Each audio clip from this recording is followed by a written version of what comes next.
work. Uh, but I thought, let me make sure I'm recording. Yeah, looks like I am. Uh, I thought I would go over um, the finalists and the finals we'll have in both Tournament A and Tournament B. Um, and go over the factions they play, their different games they've played. I don't think I'll make predictions because that's very matchup dependent, I think. Um, and how busy they both are. If, for example, Vexer or Davood has just a very busy week, I'm sure that may or may not affect their performance for the better or worse. Um, and then after that, maybe yeah, that'll probably be it. And then maybe later I'll do some streams about uh, Massimo's league, going over different matchups there. But I think for right now, there's so many different games in this current winter tournament. For myself and I think for the viewers, it'll probably be the best to just go over games there. Um, so we'll start with Tournament B. And so it looks like the finalists are going to be TYT and Flash 19. There's a chance that it might be different based off, because sometimes the ordering of these doesn't actually, between Flash and Bato, doesn't actually tell you who actually beat the other person. So let's see. So Flash beat Bato, so it should definitely be Flash. So it's going to be TYT and Flash. And based off my notebook, who predicted this? Jexic predicted Bato, so good for Jexic. And then Astro predicted TYT. And then also, congrats to me, I chose Bato also. The only person who was completely wrong was Eden, who didn't have any of these finalists.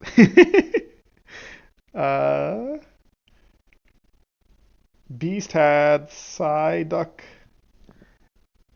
and Kalapi. But yeah, yo, what's up, Bean? How you doing?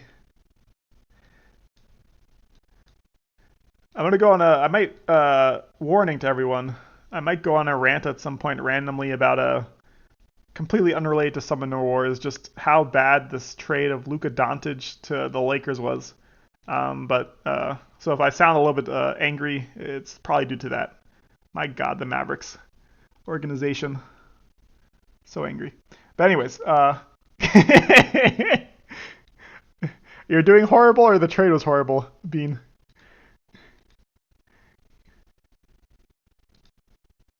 Uh, but okay, so TYT chose probably some like super meta decks. Yeah, the trade is so bad, dude. I think it's doubly bad because a lot of my friends are Lakers fans, and they are just so happy. Ugh, I need to deal with a bunch of like five. Like at least the idea was that LeBron was getting old, AD was getting old. Like the Lakers are gonna suck for a couple of years, so we can have some peace and quiet from the Lakers fans. But now that they have Luka, it's another 10 years of just misery of the Lakers doing well and Lakers fans being obnoxious as hell. What's up, Shiden Kai? How you doing? Um, Also, let me know.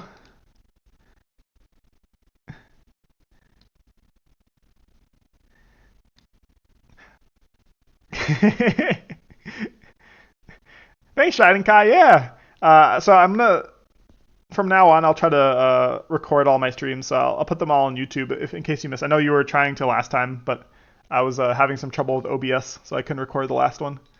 But yeah, nice to see you. I hope work's going well.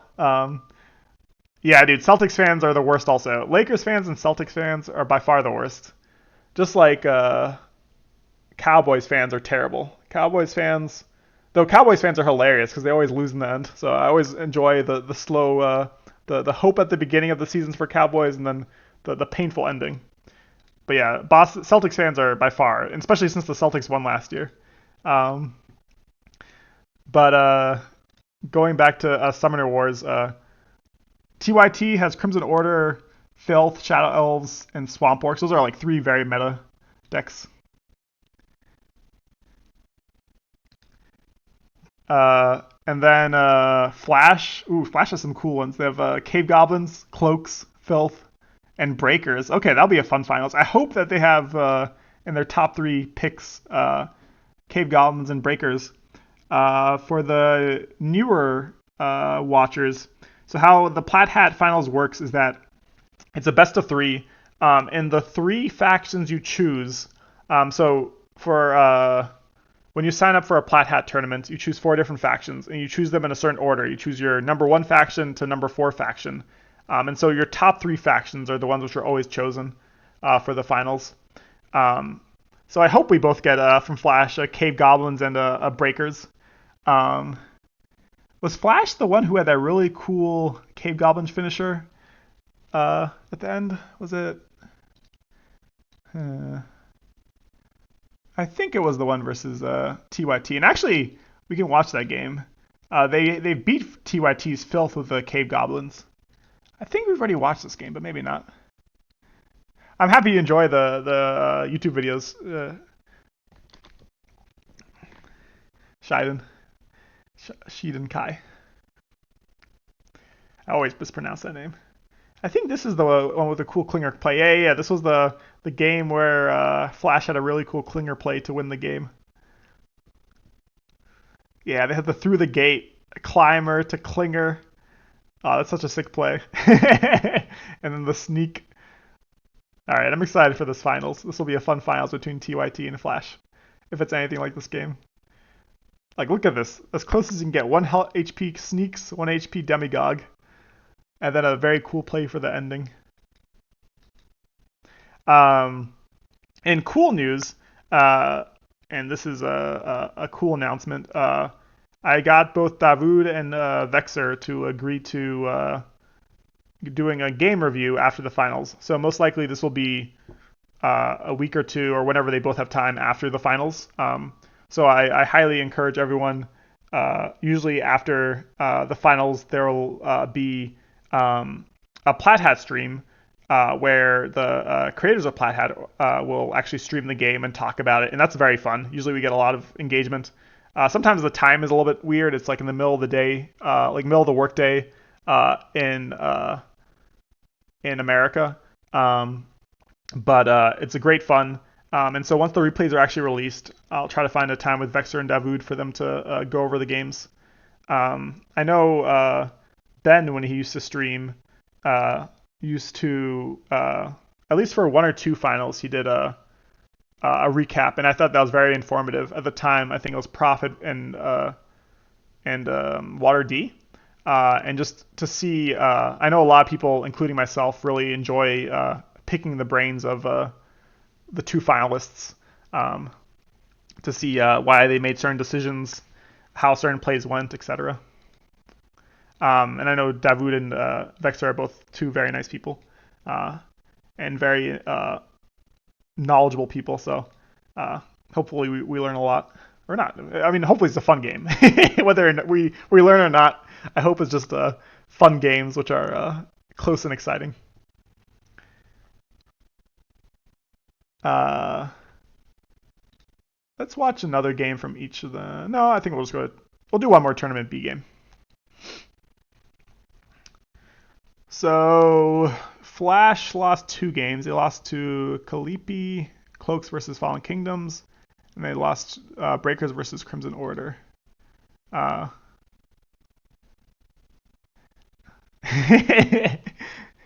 Yeah, that winning would be cool.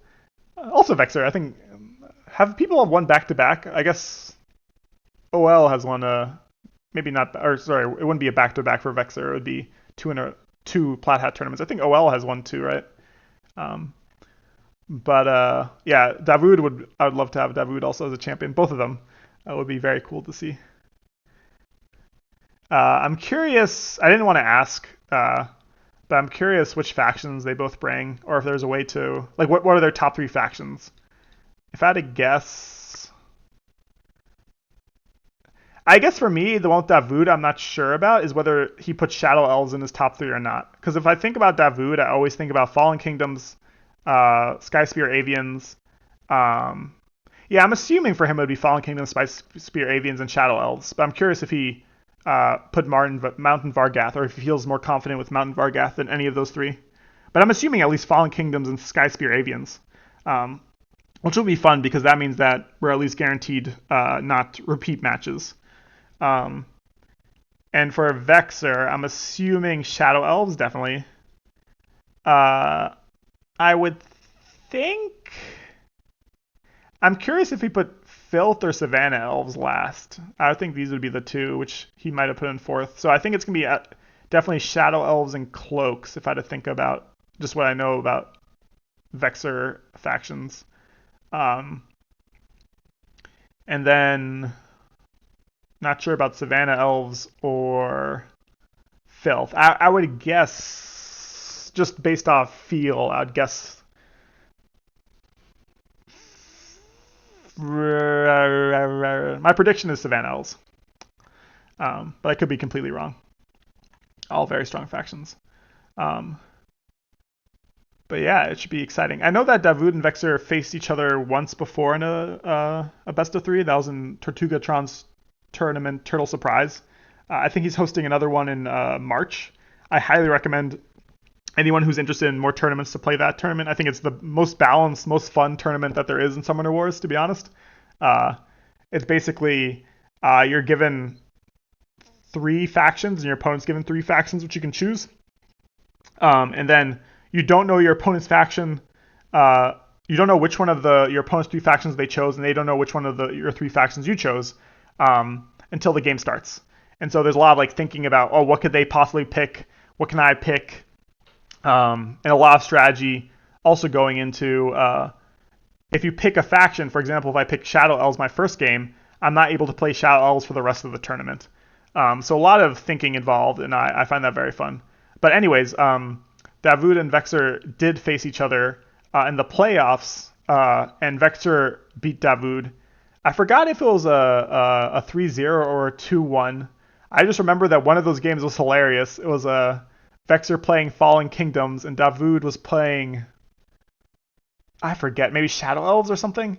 And Vexer got the turn 3 either Blood Summon or double Blood Summon to beat Davood.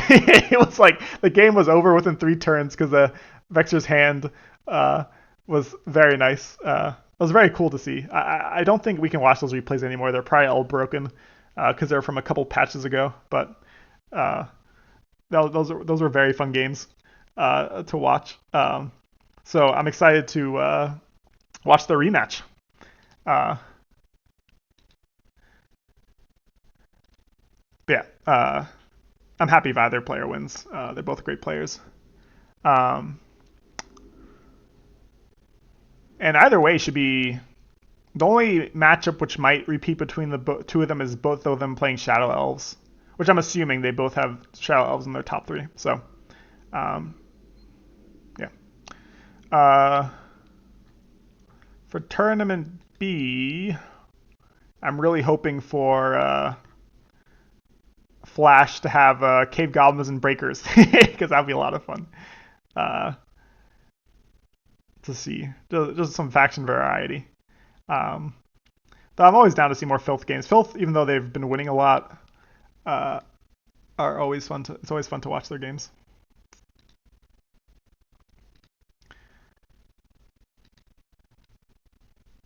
One second. All right, cool. So I guess we'll go into some games. My goal is to go through majority of their games. Specifically, we'll start out with factions I think they'll play, and just talk about them. So the problem is Mr. Plaid didn't play, so none of these factions work, or none of these games work. We can first go, I guess, into this Fallen Kingdoms versus Filth game by Davood. I think this game ended on a timeout by snag, but the game state was very advantageous for Davood. So we can watch up to the timeout. Hey Nestle, how are you?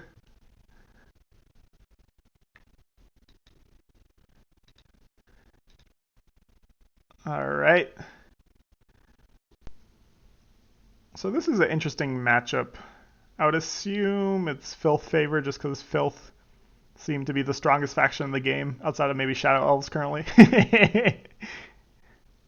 But who knows? I feel like tournament buffed Fallen Kingdoms are also really strong, or like S tier.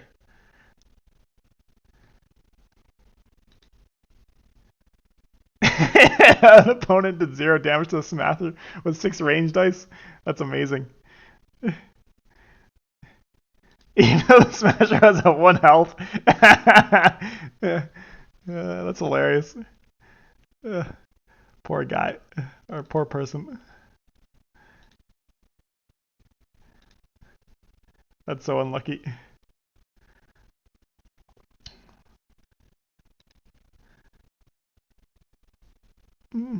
So, nice play, just getting the tentacle out of there. Um, clearing their hand. I know Davood, at least from the games I've watched, there seems to be 2 times of Fallen Kingdoms, or multiple different times of Fallen Kingdoms players. And Davood seems to be one of those Fallen Kingdoms players who rarely plays champions, um, if they can. Nice play. They didn't have a carry to infect, but normally they probably would have put a carry over there. And then just recycling carriers, making it as hard as possible to get rid of them. Also blocking gate spots.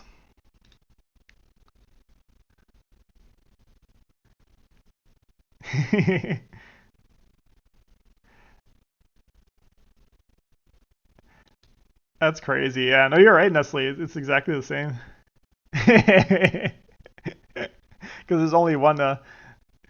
You just need the sword by itself.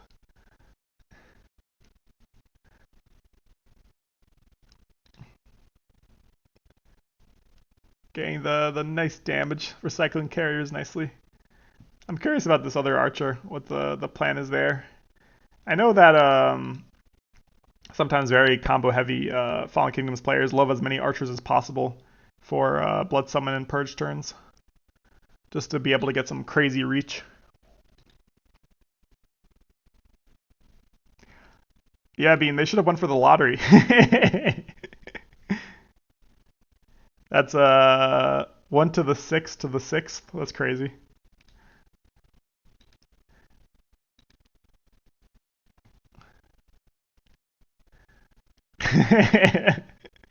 Like I'm pretty sure if you use Massimo's calculator, that's like a 0% chance. Just because how low percentage.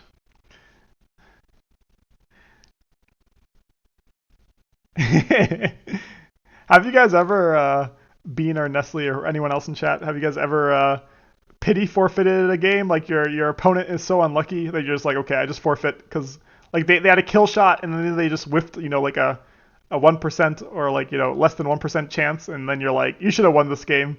I'll give you the win. Just the pity, the pity loss or the pity win.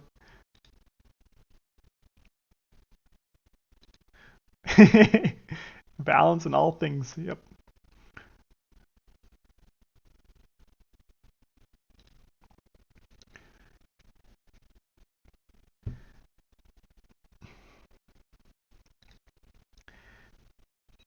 These carrier chains.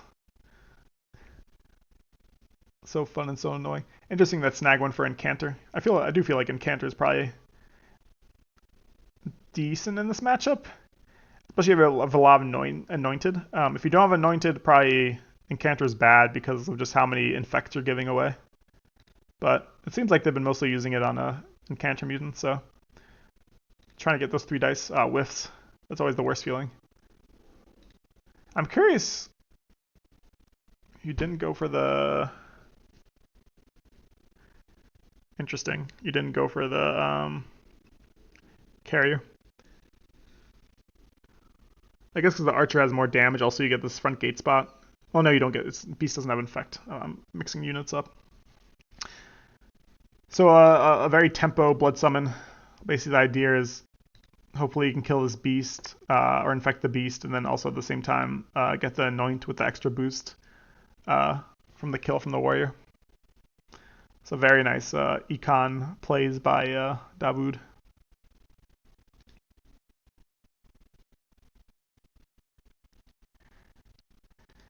Um, I'm trying to think. If I were to think which faction has the advantage here, just based off feel, I'd rather be Fallen Kingdoms with the tournament buffs, not on live. Um, but I could be wrong. I think the way Davood's playing this, just having some very high boost warriors to always threaten these mutants. Like if you can have it so that you're always killing two units per turn, so that warriors are always up on boost. I feel like you're probably in a good spot, but I wouldn't say this is favored um, to anyone. Also, yeah, I feel like if you're able to summon Retalis, it's also probably really good in this matchup.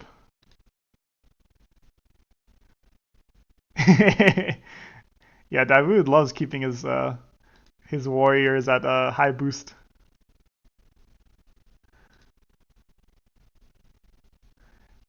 Very nice econ Fallen Kingdoms. I'm just so happy with the resurgence of Fallen Kingdoms on ladder and also in this tournament.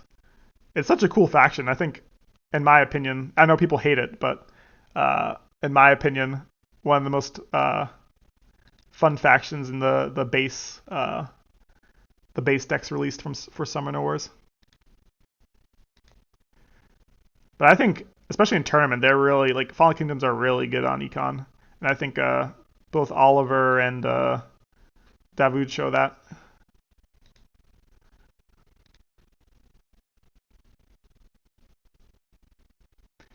Yeah, I agree. I agree, Bean. Like, I definitely understand why people complain about them in terms of like determining a range of blood summon, especially if they have a lot of units out. It's very hard to play against. Um, at the same time, I think conceptually, I really like them.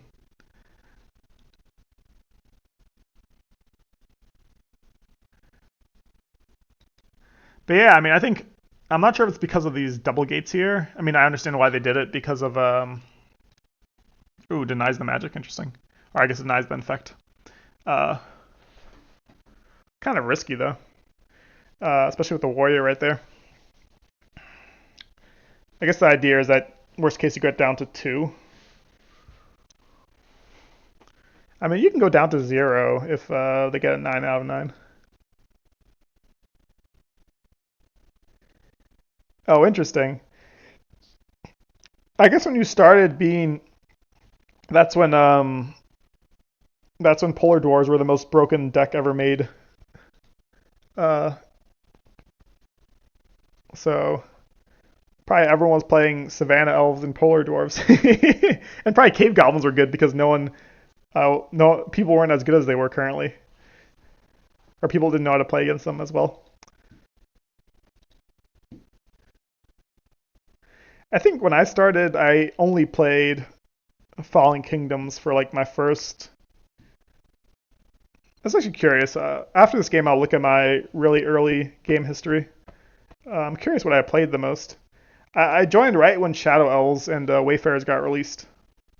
So I remember queuing into public queue, and every single game just had Shadow Elves everywhere.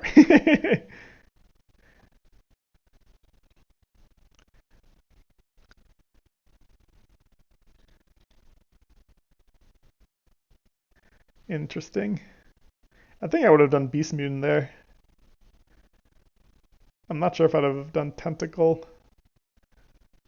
I guess you don't want to get surrounded, but it's kind of hard to do 5 damage, um, especially if this warrior goes down, which I will.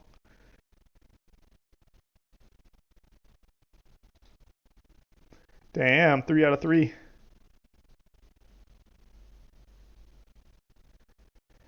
Yeah, I agree, Nestle. There's no faction which I can think of which I think the concept's bad. I mean, there's factions I wish were better, but in terms of the concept itself, like you said, I don't know any faction which I can think of uh, which are bad. Interesting choice here for the. I guess it makes sense with the range unit. That's actually nice by Davood. Just like small econ plays. Um, Getting the carrier in front just because uh, even if it gets low, you can just reinfect it. He prioritizes his warrior's health more than he does these two carriers.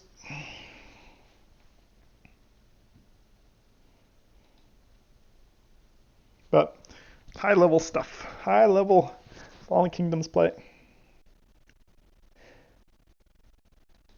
Which factions did you guys start out with when you first started playing, or do you guys remember?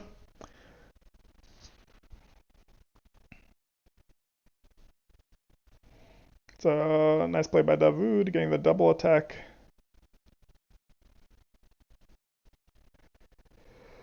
So here they're scared of Abomination. They have a good amount of boost on Demigod. Um, he's getting some nice infect chains. Just this tournament econ Fallen Kingdoms is so good.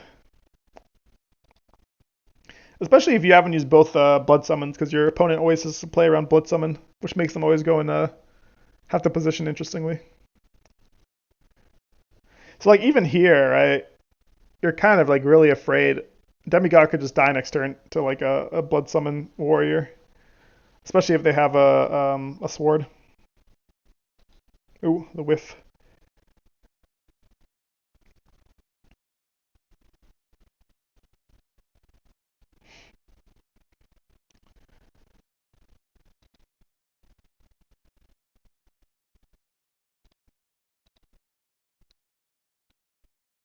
Oh, interesting. I see. Yeah, that's cool. Cave goblins and savannah elves, and for you Nestle cave goblins, that's sick. Oh, I see. I see. When you start aligning those tundra orcs. Yeah, I never played cave goblins until like really late. It must have been like almost half a year into um, my online experience. I was playing a bit of Polar Dwarves though. Polar Dwarves without knowing how overpowered Ramshift was because I was still trying to figure out how that worked, and then just a lot of Fallen Kingdoms after that.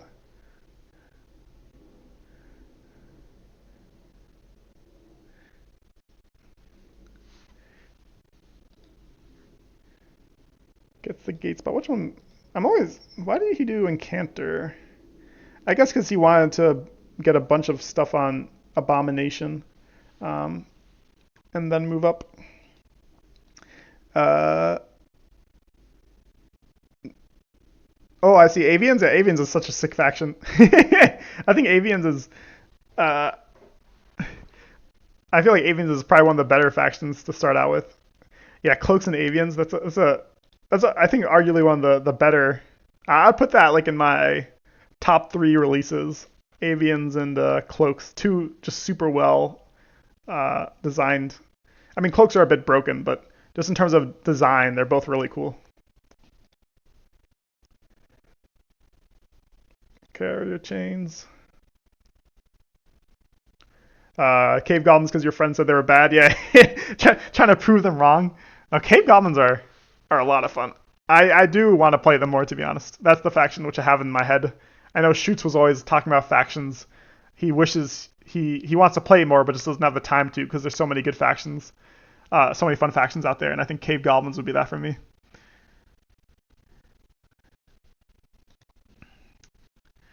All right, we have two cards left, but we do have Abomination and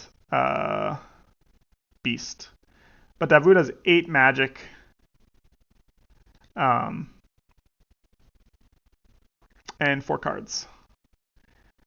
I would say if Demigod was low, if Demigod had more health, if it was like at 10 health, then I'd favor Filth. But the fact that they only are at, in this case, 4 magic, or 4 health, and Davood has only played 1 blood summon, um, I would put, uh, I put my bet on Davood here.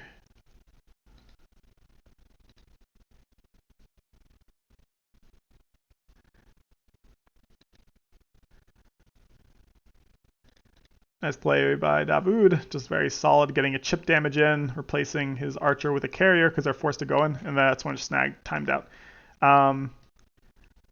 I think, though, at this position, mattering what Snag's last two cards are, I'd much rather be Fallen Kingdoms. Demigod only has probably two more left mutagists. They do have a 11 health Abomination, which might be scary for Rhett at 5.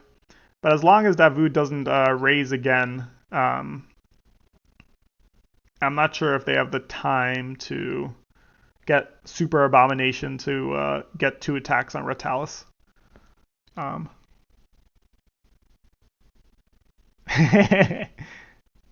Your sister loves cave goblins? Uh, and then you try to help her, but you can't. Yeah, yeah. That's funny. I feel like that might happen with me and my girlfriend. Uh, we played it once before, I think. Our first game was with my girlfriend. We were both terrible, though. I think I played Polar Dwarves and she played Vanguards or Fallen Kingdoms. She played Fallen Kingdoms, I think. Um, but yeah, Cave Goblins they take a bit to get good at. But good news, if you have any questions, you have the Cave Goblin Master, Bean in chat. Uh, if you want to see good Cave Goblins play, you can watch Bean's tournament games. I remember when we were playing Cave Goblins versus Rhinos. Oh yeah, Rhinos are so good versus Cave Goblins. I think there's a. I think we watched. Maybe it was Bean. Yeah, Bean had a very nice. Maybe we watched that later. Shining Kai. Bean had a very good game where he beat Savannah Elves. He beat Shampoo's Savannah Elves in the final round. That's a great game. But no, Bean was Wayfarers. He was not a Cave Goblins. Oh, you guys matched up together? Good luck. What's the matchup you guys are playing against each other?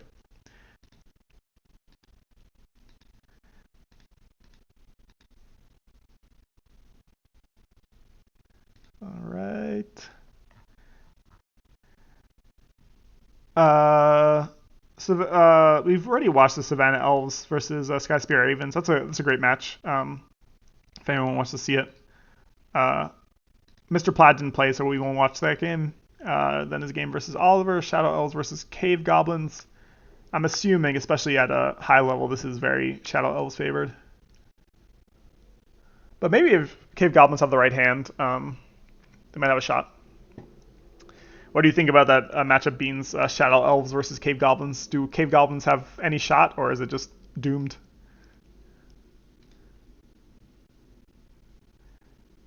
Not yet, Aaron. How you doing, Aaron? High Elves versus Tundra Orcs? Who's playing Tundra Orcs, Bean? You or Nestle? I'm assuming Nestle.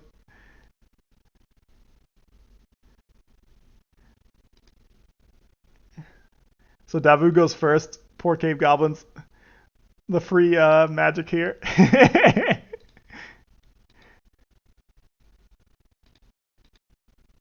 Okay, Cave Goblins have a chance. That's cool. Yeah, I guess aggro does pretty well against, or is pretty good against Shadow Elves.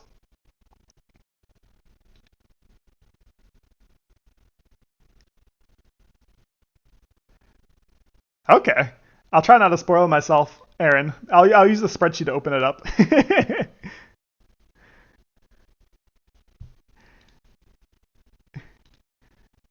All right. I watched this replay before. I didn't really understand. We can go back.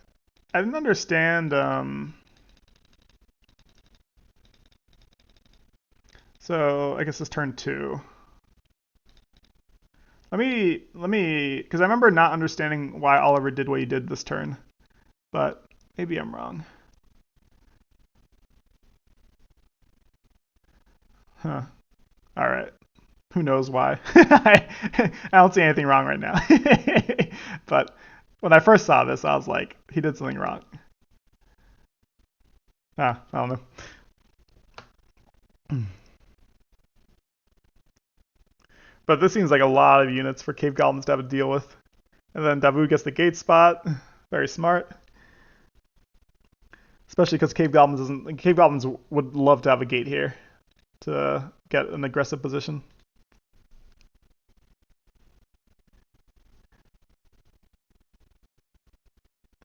All right, sounds good, Nestle. All right, see you, Shining Kai. Thanks for coming. Yep, I'll post it on YouTube. Bye bye. Sounds good, Aaron. Aaron, you should join me sometime in going over some games. Not right now, whenever you have time. No rush. Always would like to get your opinions. The more players we can get opinions on games, the better.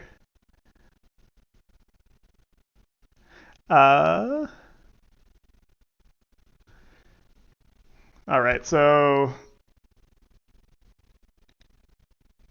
I haven't been paying too much attention, but I think probably I dislike this gate here if you're not able to protect it, just because like Davood did very nicely, you're able to destroy the gate easily with a mage, especially if you have another seeker, and then you still only have one summoning spot as Cave Goblins. You kind of need to protect, especially against Shadow Elves or gates, because they, with the one guaranteed damage with mage, they're able to get rid of gates really quickly. As I've learned playing Swamp Orcs.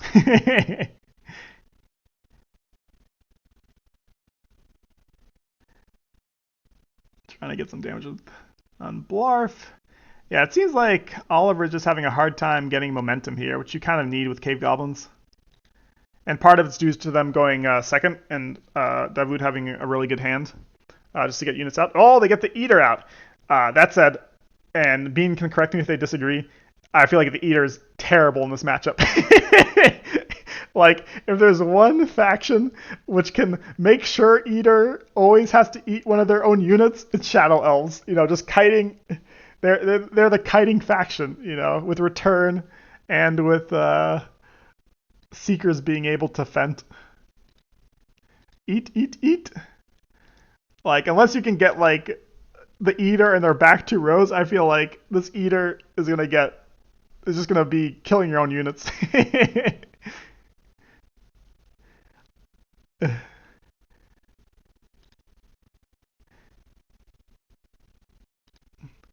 I see. Okay, I'm excited to see how Eater works.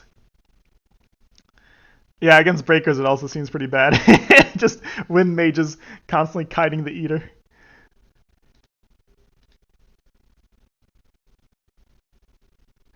Oh, that's a great point, Bean. Yeah, if gate kills counted towards Eater's feed, that'd be a great. And I think no one would complain about that buff to Cave Goblins.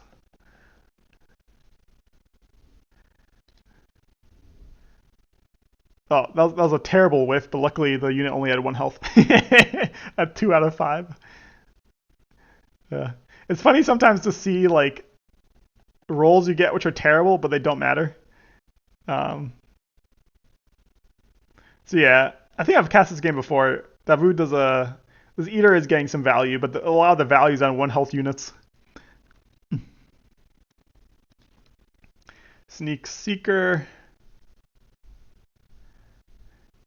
Yeah, I think this is the game where Davood wins it, but the last play was very risky because I was like if they don't kill Sneaks in that turn, they just lose. So you're right. Maybe this is a decent matchup for Cave Goblins. Bean. Eater needs to evolve his organs so that he can process stone. True, Nestle.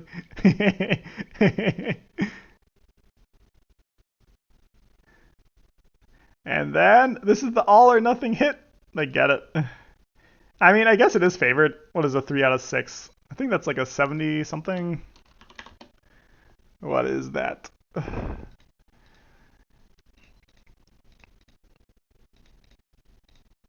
So 3 bow is, yeah, 80% chance.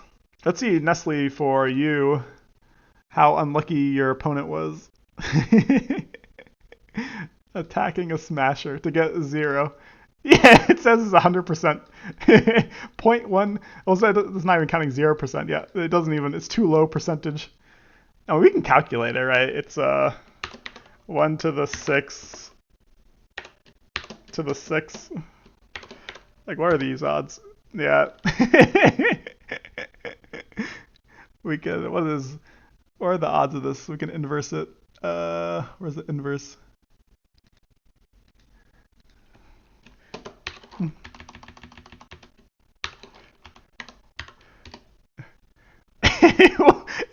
It's a 1 in 46,000 chance. Like, that's probably once in a lifetime, Nestle. Like, you'll have to play a lot of games to see that again. A war. You need 46,000 dice to be rolled. Actually, you probably also.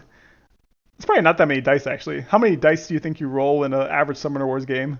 Like 100 or something? Nah, probably less. That's actually an interesting stat. How many average dice do we roll in a Summoner Wars game? But yeah, 1 in 46,000. Nuts.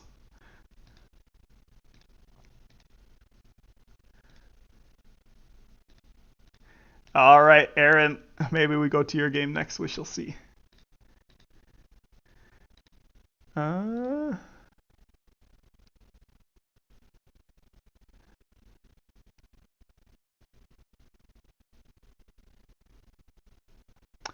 do, do, do. Let me actually go to the non-spoiler page. I know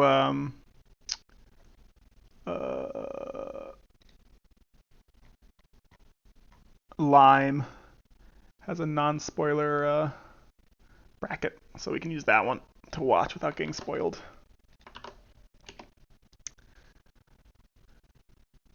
So Davood. Okay. Davood versus Air, and let's see it. Non-spoiler. So we know that Davood lost one game, so it could be this one. Could be this one.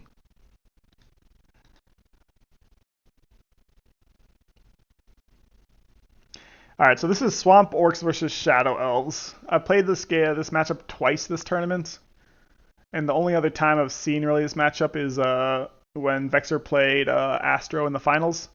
And it seems like a harder matchup for Swamp Orcs, but also feels like a winnable one for Swamp Orcs. So, yeah, we'll see. We shall see. The main problem is that Muglug, like Shadow Elves' kill threshold is really high, but also Muglug's kill threshold is really high. And so it comes into this weird dance as Muglug is like, how do I keep Mug alive, but at the same time don't lose all my commons to just Shadow Elves having really good commons. So Davood instantly goes to 7 magic, so they discard their initial hand. Or they discard 3 cards in their initial. Well, they discard their initial hand, yeah.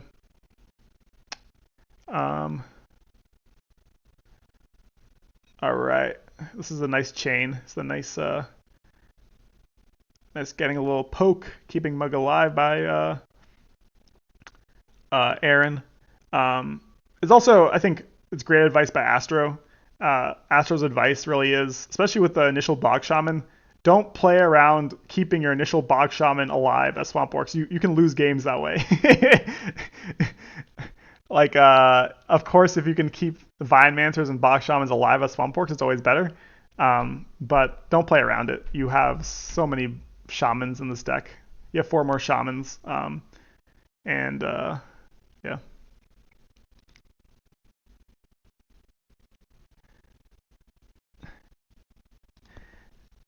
Okay, gets the gate. Oh, this is always the worst feeling. I know Aaron would love to have this be a 5 health gate instead of a Vine gate. Because they know this Vine gate's going to be destroyed. But at least they have Glurp in hand, I guess. But I'm assuming they discard that, yeah. That's an easy discard. Alright. Early Lucian out. I guess Lucian is out for dealing with champions. Or at least preventing the threat of champions. But yeah, this poor Vinegate. It's one of those situations I'm sure Aaron is like, I need to do this to protect Muglug, but I would much rather have this Vine Gate where this normal gate is.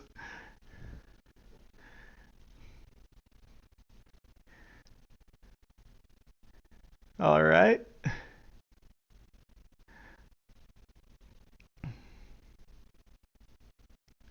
So in this situation, Aaron is kind of exposing Muglook at three sides, but I'm assuming they're thinking I can tank this.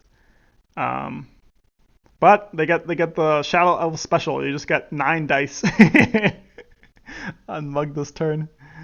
Uh, the Shadow Elf special. At least they drew another Vine Gate and they have another Regenerate in hand with a So. Oh no. Oh, they get perfect dice. Davood got the 9 out of 9 with 6 range dice. Oh no. Poor Aaron. Blurb. Blurb is necessary in this matchup, definitely. Okay, yeah, it gets Blurb in front. Tries to kill the mage. I think Blurb is by far the best champion in this matchup. Though I guess Glurp is probably not too bad either. Gets the Regenerate, which is nice. I was playing a league matchup against Aaron, and he completely destroyed me econ-wise with a Witch Blurb double attack. That was pretty nasty.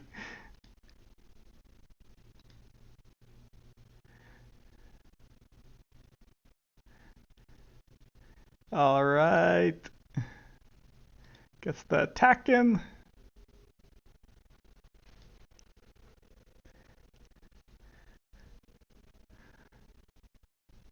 Also, Davud's doing a good job really getting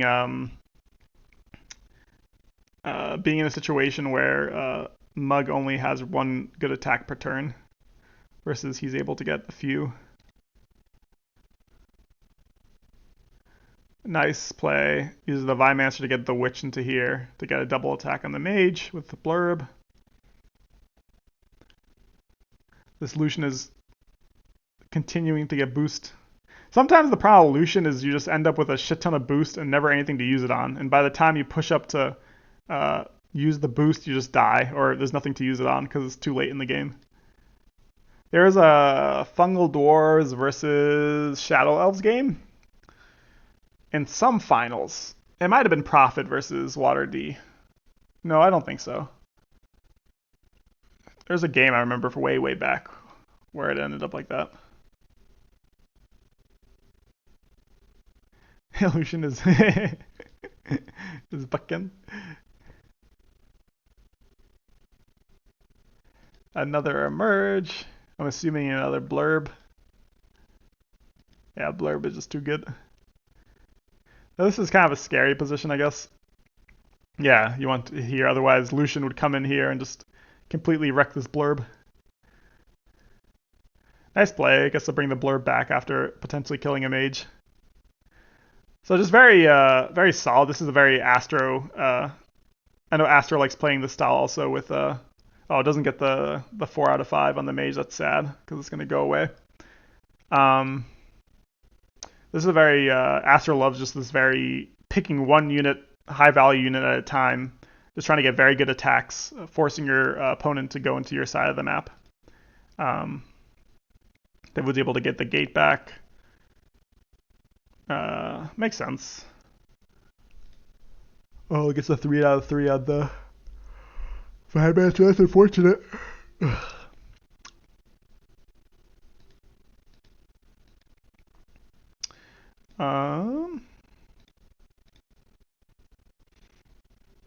Gets the Dredger, hoping for the 3 out of 3.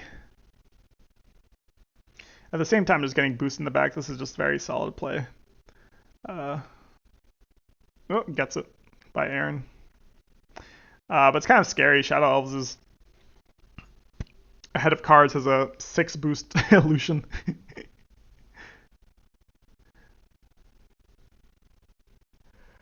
Going for the kill on the. I'm curious why.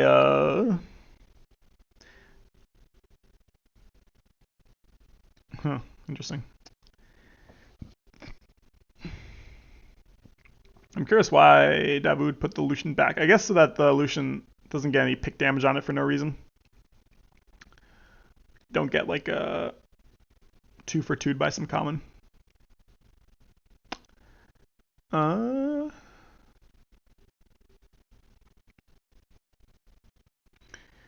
I think when Mug's at this low health, against especially against Shadow Elves, you don't really want to push up until you get your second regenerate. Get them up to 10. In the meantime, just trying to get some good trades off uh, with Dredgers. Like I gladly trade a Dredger for uh, a Mage or a Seeker.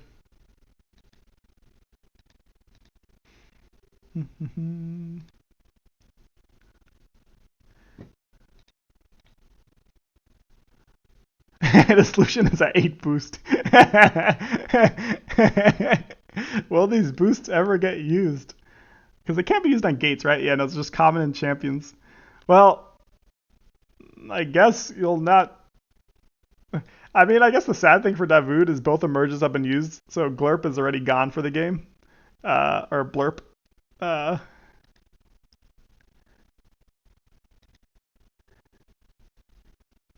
Alright, gets the. I guess the regenerate back to 10. Nice. And here, potentially, you only get attacked twice. Yeah. Mage, Seeker. This is always the pain of playing against Shadow Elves as Swamp Orcs. Though I must say, this Lucian. Maybe it's just the threat evolution. I'd be curious asking Aaron afterwards if this Lucian they think made a difference this game, or whether it could have just been a mage and do the same exact.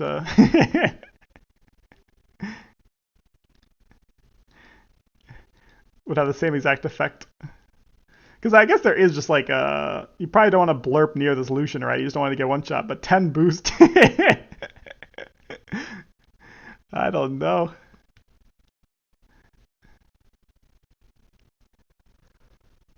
Nice play. Moves it up. Gets a free mage. And then gets Muglug back into safety.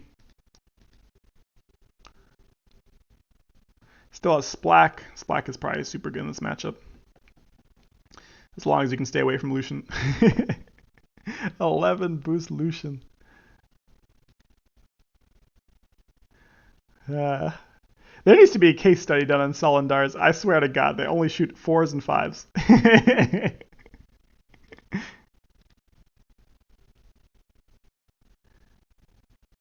Alright, gets a nice pick damage in.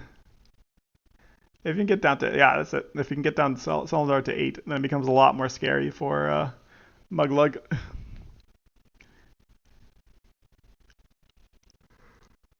Well, it seems like Aaron's in a pretty good position here. Not too many boosts on Salendar. Down to 8. The only tragic thing is that Muglug's at 6. And you can't really win the range game too much, especially with Lucian being this high.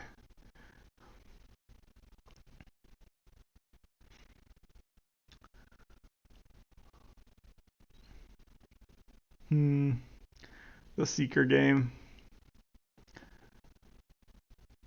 Yeah, this is hard. This is the hard spot a little bit for Swampworks. Alright, is Aaron dead this turn? Let us see. A little bit of a risk, but it's kind of like a calculated risk. Okay, they get the Seeker. Gets the other Seeker. Okay, that's kind of important. But I think Davood still has Tomes, right? Okay, so at least they don't have a Seeker. But you are getting attacked for... Oh, interesting. I guess Davood didn't really want to attack with 8 dice on 6 because there's a good shot that you live there. And then also Solendar's position here is not the worst because you use both emerges, so Blurb is gone. And then moving enough units to get the whiff. The 0 whiff. That's crucial for you, Aaron. Okay. Is this how you win? The 0 for 3. Okay, trying to kill Lucian, which makes sense. They only have 1 card left.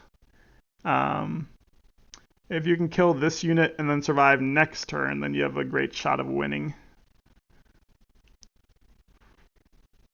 I'm assuming their last card's a tome. That's like the most Shadow Elves thing to always have a tome in the end. Oh, the 7. Nice. Okay. So they have to go all in here, I'm assuming. Oh, they have the mage? Okay. So going for the 10 dice on Muglug. But if they whiff, do they lose? Potentially. Yeah, definitely potentially. Okay. And... Oh, the whiff! Alright, this game is pretty nuts, you're right. You're right, Bean and Aaron. Okay. So it gets the double, and then you have... So how many? Let's see. How many boosts is this? Let's pause. Okay, you get the Vinemancer, nice. So this is going to be 1, 2, 3, 4. So 7 melee and then 4 range. So what are the odds of that? So let's see.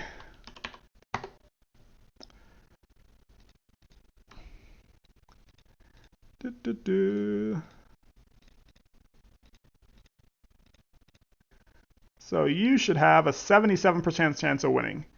And last turn, Davood had 50-50 chance of winning. Okay. Let us see. Do you win this? Okay. Oh no, the whiff. And now you have to hit the 7 for 7. Oh no, the 6. 1 health summoner. GG's. I'm sure you lose here. Otherwise, this is a crazier whiff than Nestle saw. That's a nuts game. That was a fun game. Actually, a lot closer than it looked like, especially when Aaron got down to 6 health. Or was it 4 health on turn 6? I feel like that always happens in this matchup, though. Like, it's so hard to keep Mug at high health in this matchup. Otherwise, you just feel like you're trading your commons inefficiently. Hey, Jexic. How you doing? Yeah, thanks for sharing that game, Aaron. That was a great game. That was a great game. Well played by both players. Definitely a shot by both.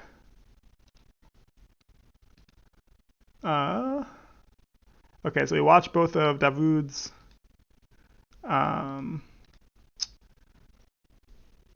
Swamp Orcs, or sorry, Shadow Elves games.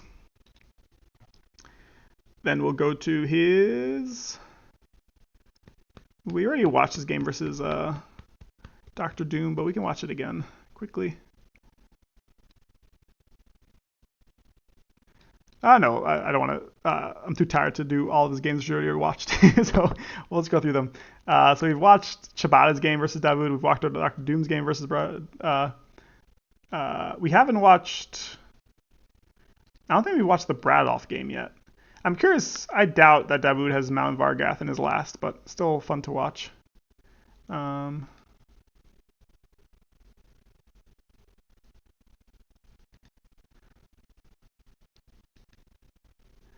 right. Seems like a short game, but let's watch it. So Davood with the Mountain Vargath.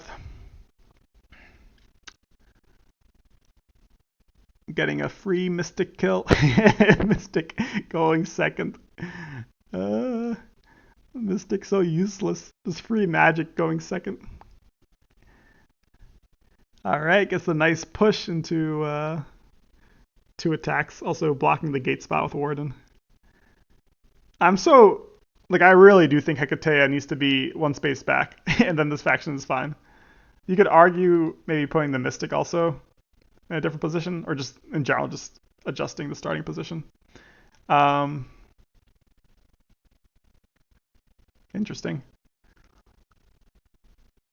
I guess the idea here is that you don't want your Slinger to be in danger.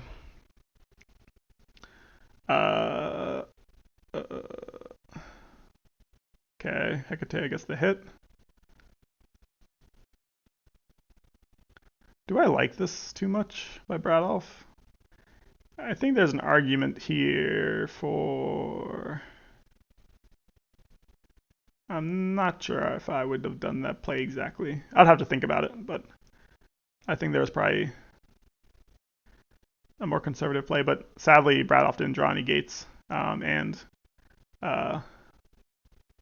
this Brood's able to get this gate spot.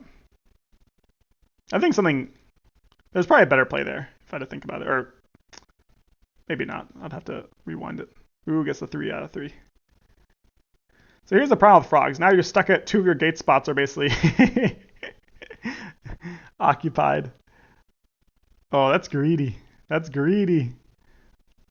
Bradolf, that's so greedy.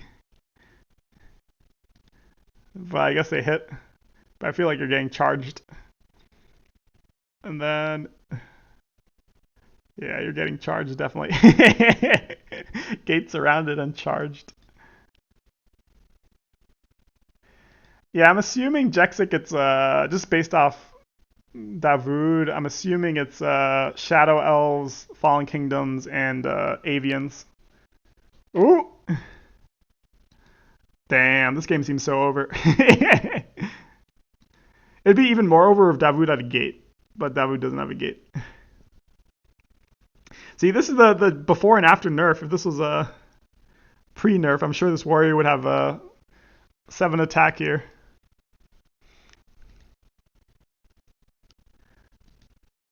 Wait. I think that was a little bit of a miss. That was also a little bit greedy by Bradolf there. Especially if it's your first potion with the frogs, I recommend you don't always need 5 out of 5. The slinger should be dead if Davood, or sorry, if like I don't think there was a reason really to not just use a couple of boost, bring the seer, like sacrifice the seer, because like a seer without any boost is just so useless. Yeah. But GG's, that was a that was a quick game, but an interesting game. To Bradolf's credit, he didn't draw any gates, or they didn't draw any gates, so a little bit tough. But I do feel like some turns there could have been played a little better. Yeah, I agree. That was a cool turn. You're completely right. Attacking your own slinger to get the 6 attack.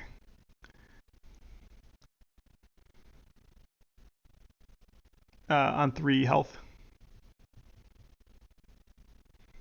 And potentially you don't kill the slinger if it whiffs, but if you get 2, it makes complete sense to attack martial forces. Very cool combo by Davood. Too bad Bradolf wasn't able to play. If they survived, they would have had a really good hand. Double Warden. And then a Mystic. They might have been able to claw it back, to be honest. Especially if they started drawing gates. The goat combo unlocked. True. The forbidden goat combo. So yeah, I'm assuming we won't see Mountain Vargath, but who knows? Who knows by Davood. I think for Vexer, I'm more curious. I think for Davood, I'm like 90% sure it's Shadow Elves, Skyspear Avians, and Fallen Kingdoms. Just because Skyspear Avians and Fallen Kingdoms just like they sound like Davood. That's like when I think of Davood, those are the 2 factions I think of.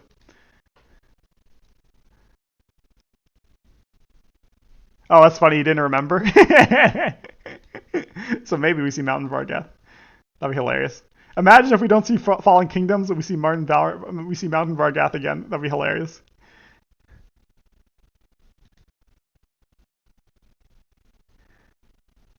All right, so this is Davood's goats versus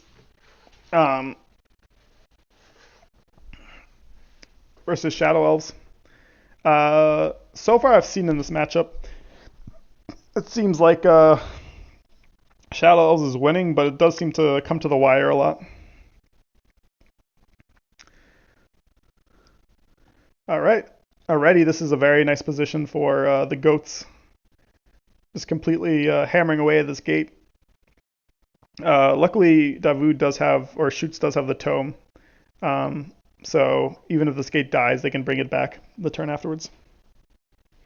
And it seems like that's what they're going for here. The one thing, yeah, which I dislike about this formation by Davood is that it allows for, it's almost a guaranteed kill on the slinger. But the opposite to that would be that the brute would then not be able to get one extra boost from Sunderved, because Sunderved would have to be one space back. So overall, a better position, but at the same time, ooh, that's a nasty Shadow Pulse. Kill one unit and then get a damage on Sunderved and a collar.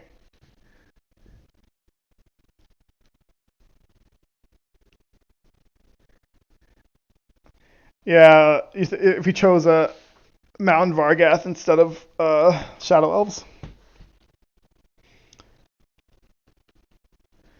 Yeah, see you later, Bean. That was fun. Good luck in your game versus Nestle.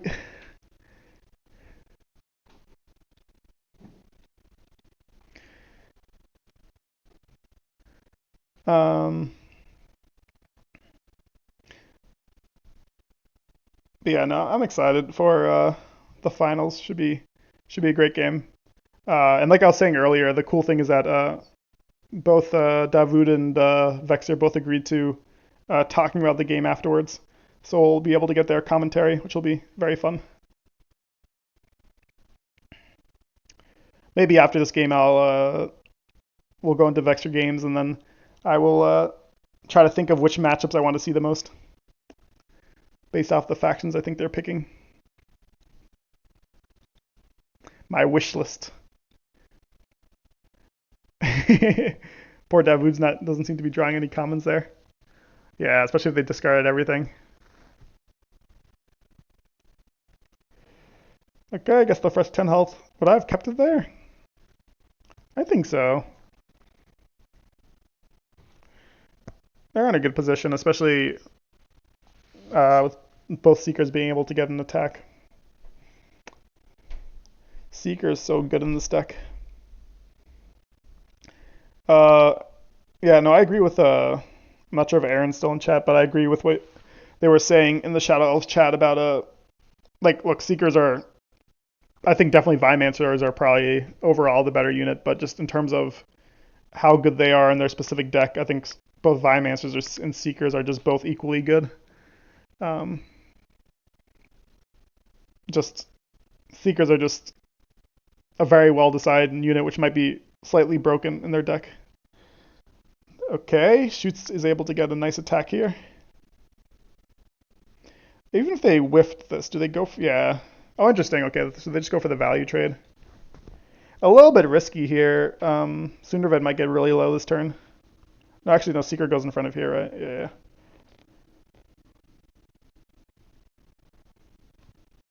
Brute here. Which makes me had to be a Martial Forces play there. I got it. Do you go for the gate? No. Interesting.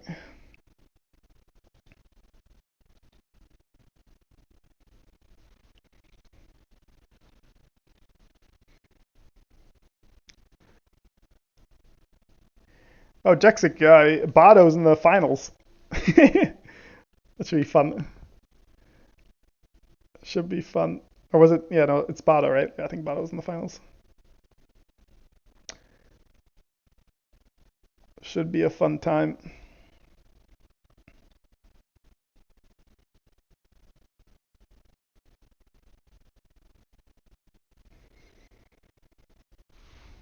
All right.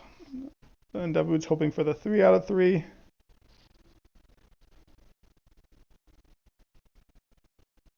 Nice solid plays. Getting two high health units in the trade there. I think for newer players, always a good thing to think about is even if I whiff on a roll, how do I make sure that I'm still in a good position? I'm just having these two high health units. Oh, never mind. I think it was this game, and then the game Shoots played against Shadow Elves as Storm Goblins, which made me realize uh, how good Darkness is. Into Darkness. All right, we're getting ramming. Uh, Nice play by Davood. I think the idea here is that they're getting so far behind on value here. Uh, Look, they're down to 5. Uh, they're half the deck Shadow Elves has. They have to go for an aggressive play here. And also, Sunderved should not be. It's pretty safe here. They should only be able to get attacked twice, um, or potentially 3 times with an Out of Shadows play. But at 11 health, you're probably not going to lose this turn.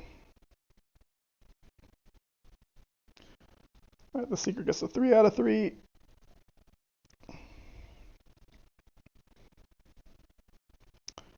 So Sunderved, and I'm not sure, a lot of Slingers have been played, so potentially, okay, so it makes sense.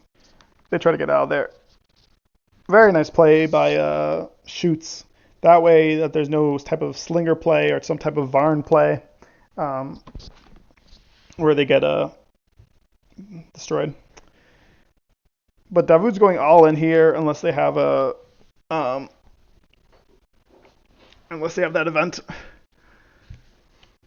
Okay, nice play. So they're only able to get attacked once here. This is a fun game so far. Very well played by both Shoots and Davood. The Ranger. Oh, I forgot this gate position's open. Okay. Never mind. Davood's dead.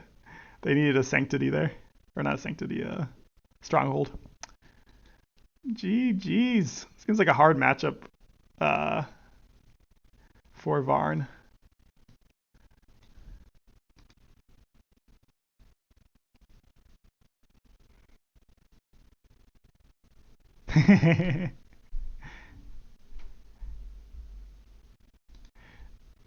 Yeah, no,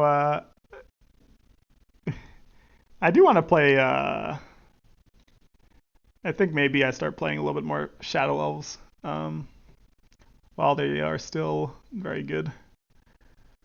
I think I could play Shadow Elves with public queue, and I'm not sure if I would. I don't want to. I think it's good to have a balance of different factions. When you do tournament games, like some factions you can, you're coasting with, and other factions which are more brainy. Um, I made my mistake the first tournament I joined to bring Cloaks, Sand Goblins, Shadow Elves, and who was the last one? Avians? I forget. It was like a pretty. I like 4 very brainy factions, like just a lot of thinking, and it was miserable. So I think it's always important to have a balance so that you don't burn yourself out, especially during later rounds where you have to play multiple weeks in a row. Um, so again, my guess is that for Davood is Fallen Kingdoms, Avians, and Shadow Elves would be my guess. For Vexer, definitely Shadow Elves. I think definitely Cloaks, and then between Savannah Elves and Filth. And that one I'm not sure. I'm leaning towards Savannah Elves, but it could also easily be Filth. Um, and if it is Savannah Elves, so if it's Shadow Elves, Cloaks, and Savannah Elves, yeah, Crimson Order. I respect people who bring them, but especially I think the way they are very optimally played against some factions, it just leads to very long games. And for me personally, especially with work, I'm already finding myself almost timing out in a lot of these tournament games. I don't think I could do an extra 10 turns on top. Oh, that's an interesting idea, Jexic. Instead of doing cloaks, they just do filth and Savannah Elves. I could see that also. Um, but I do think Vexer thinks that cloaks are really good uh, until Hand Cannon gets nerfed. I mean, he probably thinks all 4 of them are really good, but we'll see. I mean, it's definitely a good question to ask him when we do the stream.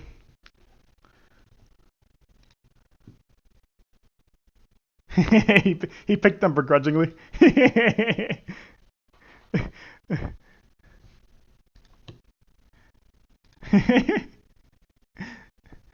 uh, Vexer was I'm not sure if he's here currently, but he was in a previous chat, and then because he has a different name on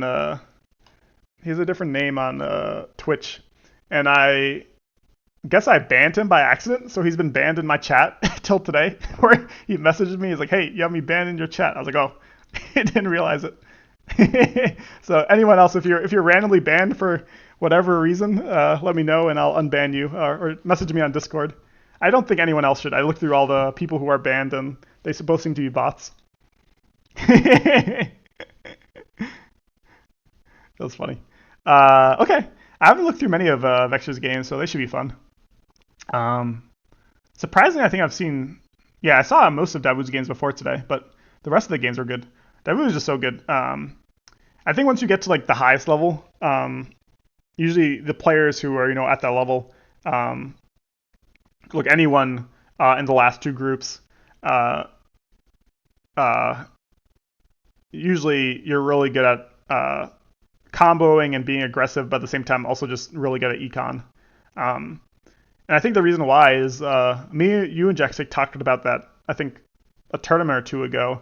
Um, at the end of the day, a lot of these tournaments, there is of course a lot of skill in terms of positioning. Like usually, a better player will almost always beat a worse player in Summoner Wars. There is a very high skill ceiling. But once you start getting to the higher levels, like everyone starts getting really, really good. And then percentages start getting more and more important. So like if you always go for like the higher probability play, you'll win more games versus if you go for the 60-75% chance to win, but then you lose afterwards. Just in terms of percentages, you won't have enough wins if you always go for those. Even though every game you're favored to win, if you play 8 games and each game you have a 75% chance to win, you're going to lose 2 to 3 games. And a lot of times losing, as you can see from Pool 2, if you lose 3 games, you're out from the finals. Um, yeah, hand cannon is so busted, dude. Hand cannon Machinist just having 8 dice. We'll probably see in some of Vexer's games just how broken that is. I'm curious to see Vexer Savannah Elves because I haven't really seen him play Savannah Elves ever. Uh,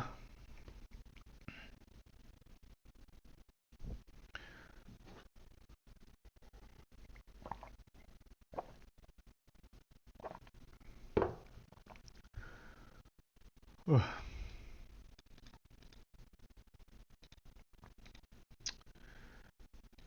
right, this is an interesting matchup: Savannah Elves versus Swamp Orcs. I would guess it's pretty even, to be honest, because Muglug can deal very well uh, with commons, these high health commons. Like a 7 health lioness is not that scary for Muglug, especially if you have a giant swamp behind you. Um, Especially with Abu having 4. I think I've played this matchup once and won, but it was off of uh,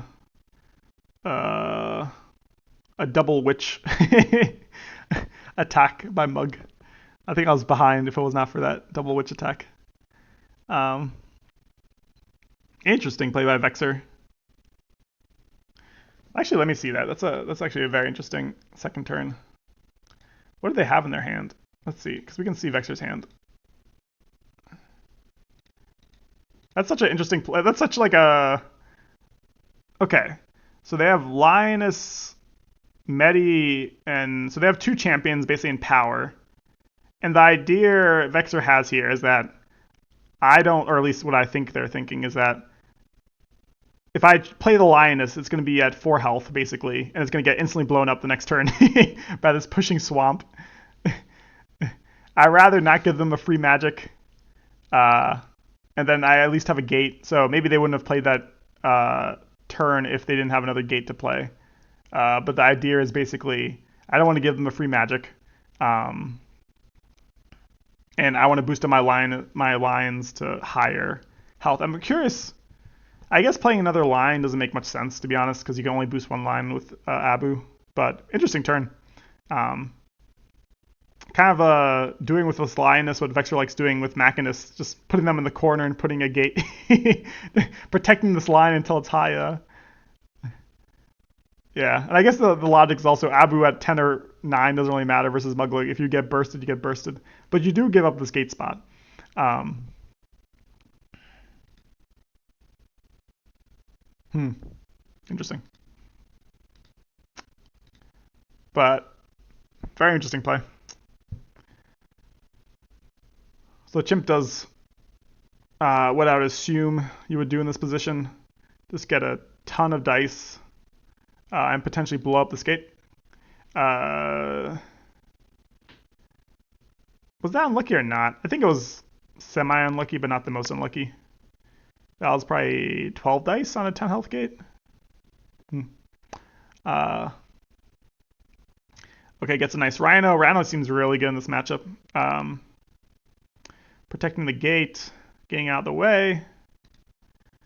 Getting some really nice trades, especially if they get the 2-1-2 on this Vinemancer. And then within a turn, Muglug is in a really strange position where basically Muglug is no longer has that big of a swamp around them.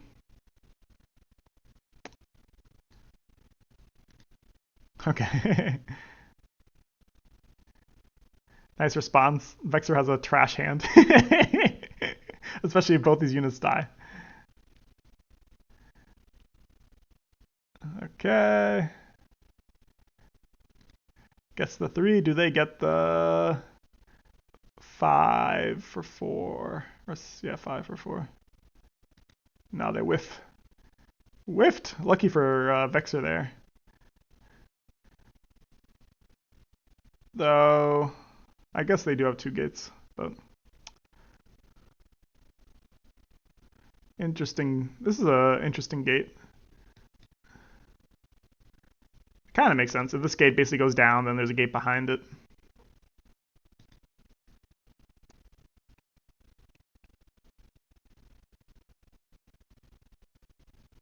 I wonder if Chimp 4 was scared of a Medi here. Or Medi, what is it? Medi Mimway? Yeah, Medi Mimway.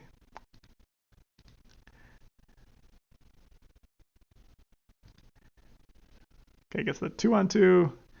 Abu's gonna get a bunch of dice on them.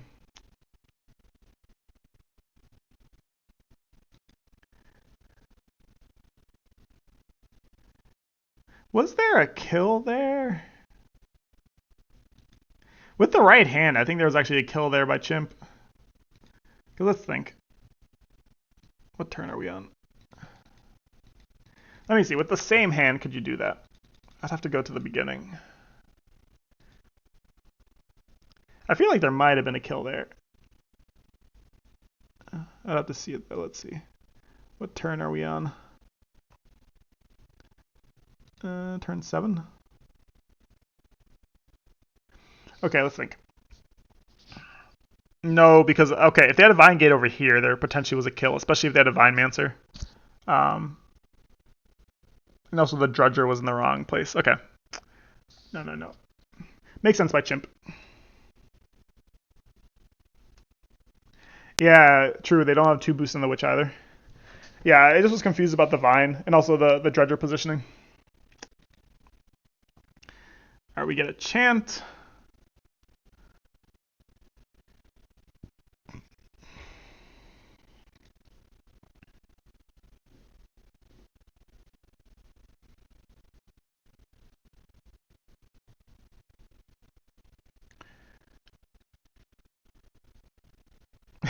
A Rhino Mage. A Mage Rhino. Oh, the value. Yeah, no, agreed. Chanted Weaving is such a fun card. And really good.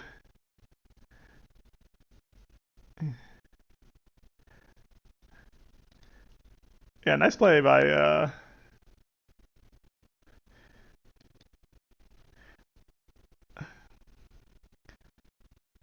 yeah. Vexer is just really good. that's that's mostly what I'm learning right now. They must have a gate here. Otherwise, this looks really risky. Would you put a gate here? Hmm. Do I agree with that? I guess the Dredger can't really push up.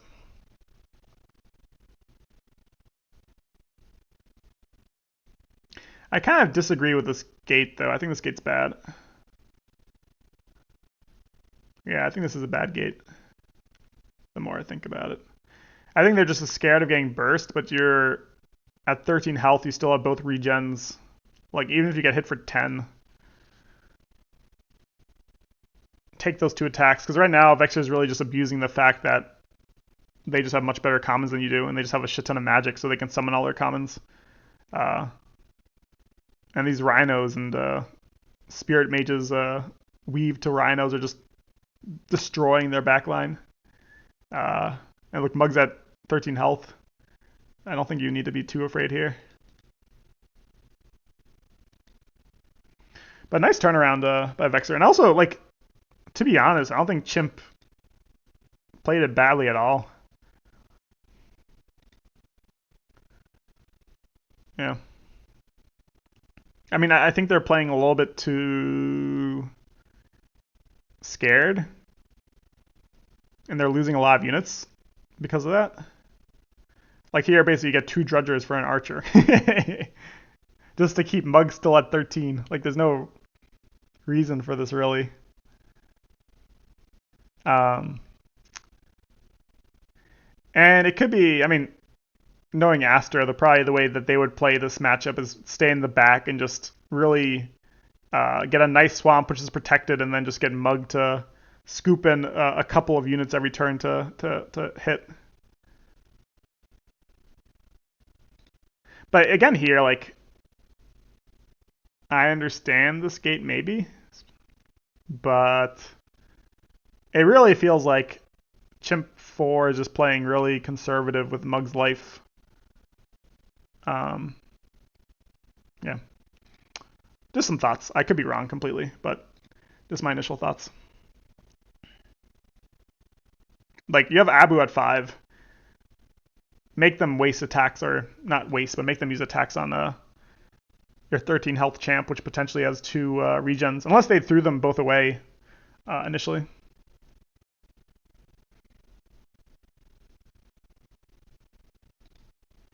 Because especially without witches, like Mug is only getting one attack per turn. You know, potentially killing one unit, but then the other units are just, especially all these rhinos, are just doing so much work. But very nicely played.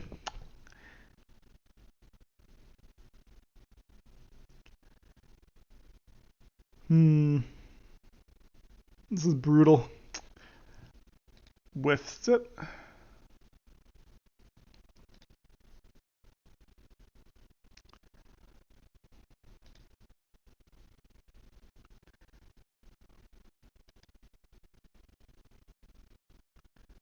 Hmm. Vexer also seems to do the thing which it's the superstition me and Astro believe in, which some players don't believe in, which is I mean, is it superstition or is it just math? I'm not sure. Uh, I need to haven't taken a math course in multiple years. But the idea is basically if you whiff, for example, they whiffed with the Rhino, so there's a lower, or then you attack with another melee unit because basically it's independent dice, but at the same time the chance of rolling more whiffs with melee dice is just feels lower.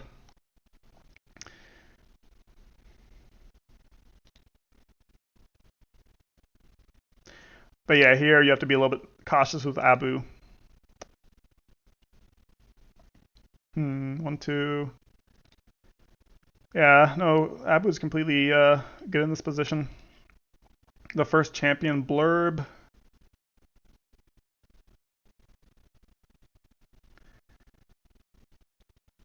Hmm.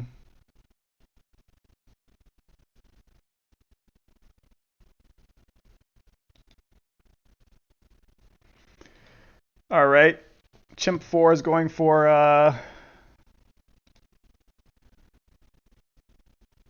trying to get Abu in a bad position. Nice play by them. Spirit Mage. What's the Spirit Mage doing here? I guess they're just trying to get units out, is the idea I have, before their gates go down. But otherwise, I can't really think of a reason. And also, the Chimp has no more cards, so you can really just play around that.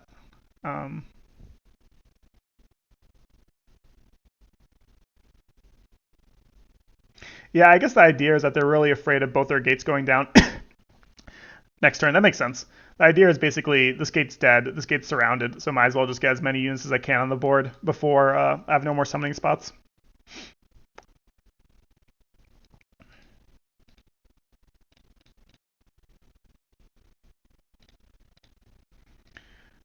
Alright, weaving on Archer, I'm assuming, yep, and they have power, so Mug is going to get hit for a ton.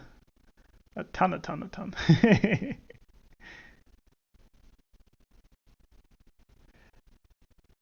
And Abu is very safe for at least another turn. So this looks like GG's. Well played from a very hard position by Vexer. Some plays which I would not have thought of, but they definitely do play it well.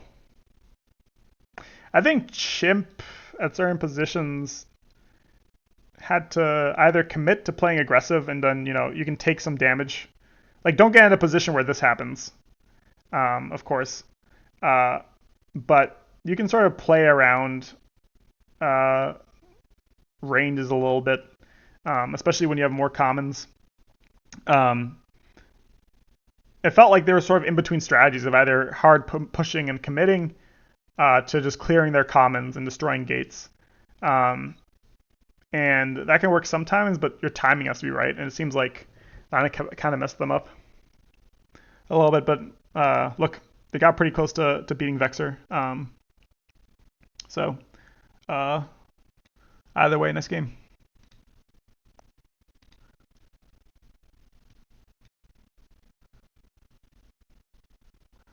All right, Cloaks versus Crimson Order. My God, this better not be like a 40-turn game. I'm just imagining Vlox with Moto Boots Gunner just endlessly killing cultists.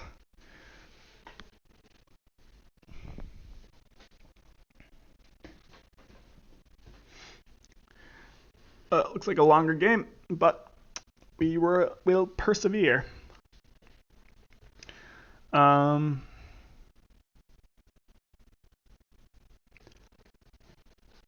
Okay, very adorable game. I'm curious. Yeah, that's what I thought. Attack with the sniper first on the warrior. Oh, but they whiff on the cultist.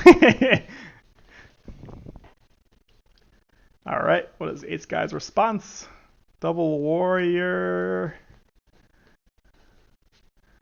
Just to push up the warrior to kind of threaten it. I wouldn't have pushed up the warrior this far, especially with double Deathrite as your last two hands, just because this is just asking for a Machinist to get 2 free attack. Yeah, exactly. On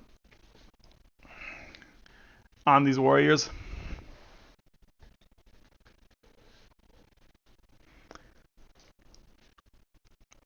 All right, let's see the attack order.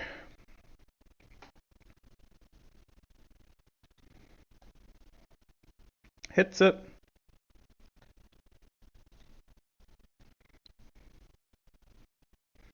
Okay.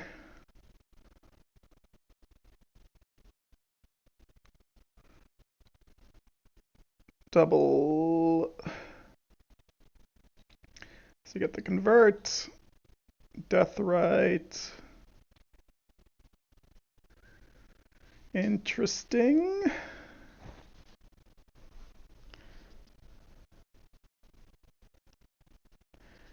I guess the idea is you want to get value out of your Deathrite rather than just discarding it for a magic because you have 2 of them in your hand. And you don't want to summon a cultist because the Machinist is just going to kill it. But yeah, this is the problem with this position right now is that it's just Machinist heaven. Machinists love these units one space away from a gate, similar to against Phoenix Elves. But I guess, look, I'm not a Crimson Order player, so maybe you are kind of forced to push with your warriors in that position. Do, do, do.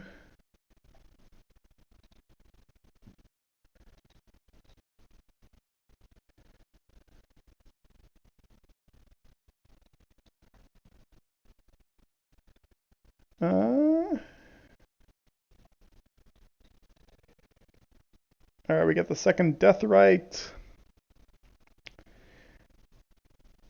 A little bit of a greedy death right, but they're hitting, so I guess it's not greedy.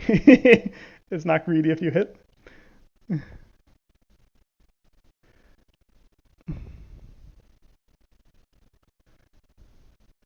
Also, I'm curious why Daymar is still in this. I mean, I think they think the fighting's gonna all be here, but if I was this Cloak Spate layer, I would definitely be, pot shotting a Daymar here.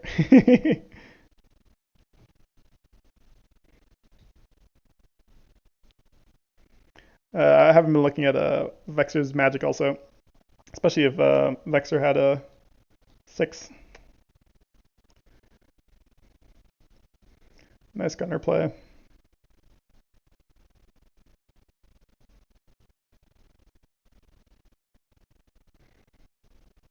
Hmm.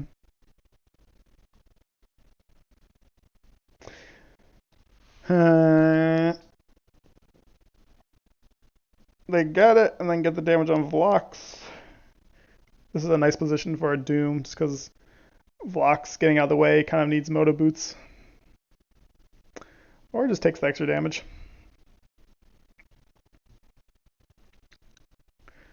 But again, these Machinists seem to be getting a ton of value here. Okay, Vexer doesn't want to take the extra damage.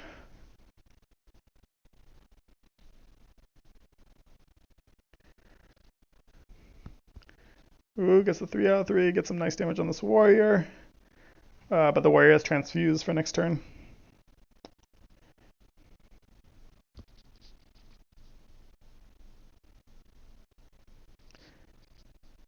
I guess and maybe they're forced into it. My problem right now with Ace Guy's turns is that they are very dependent on good rolls. And unless you're kind of forced to, I'm never the biggest fan of turns. Oh, they didn't infect that? They don't want the gate spot?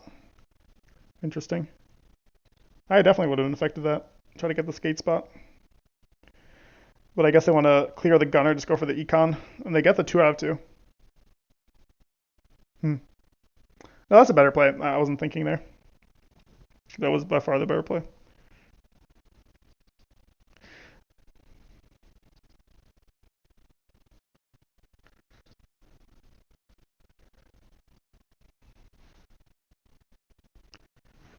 Gets the attack.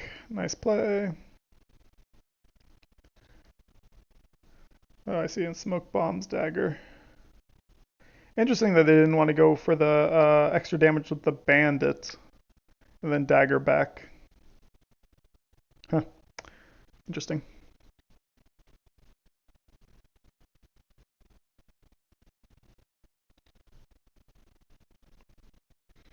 Mm-hmm.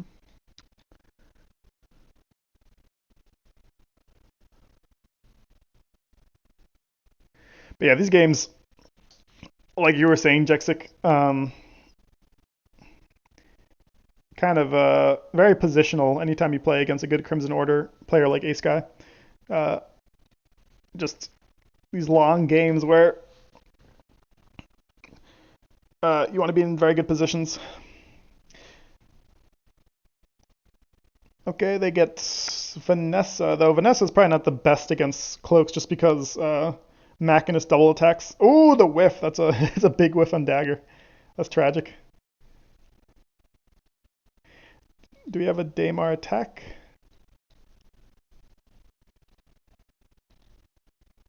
Oop.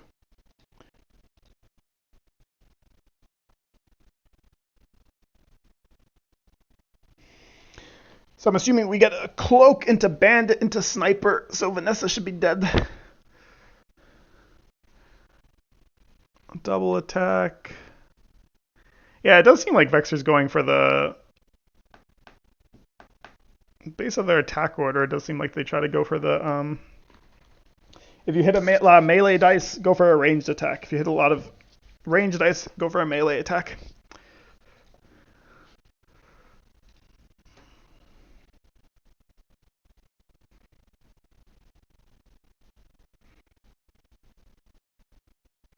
Double transfusions. They've had these transfuses for a while. I haven't really been keeping track. You kind of need both of these gates for Into the Shadows. Especially with Daymar at 5 health.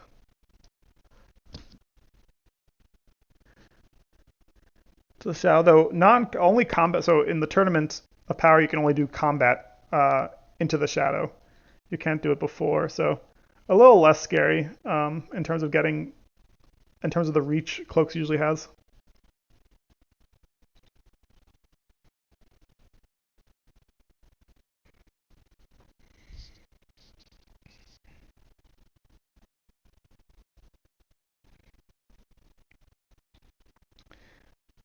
A little bit risky on Dagger here. If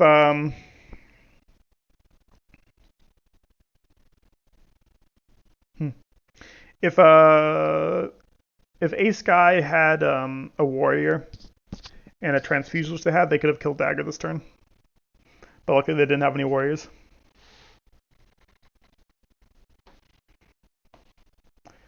Alright, we get a Moto Boot Machinist, which means I'm assuming that there is a smoke bomb.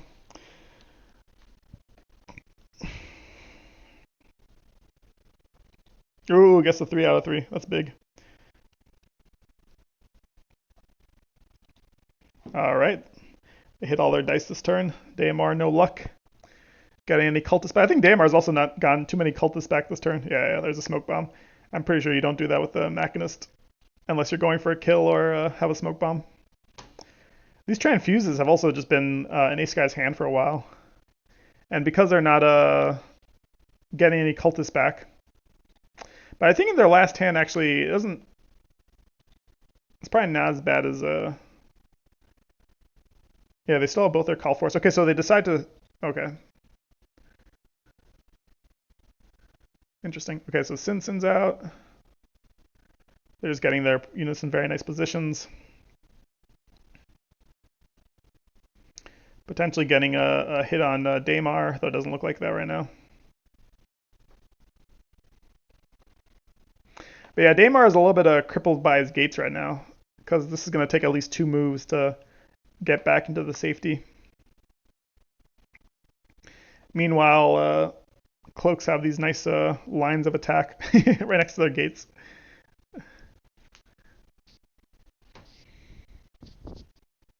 There's a cheeky just back and forth. I like it, Ace Guy.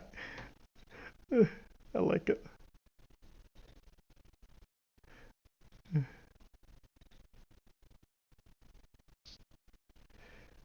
Okay, I guess the Doom called us down.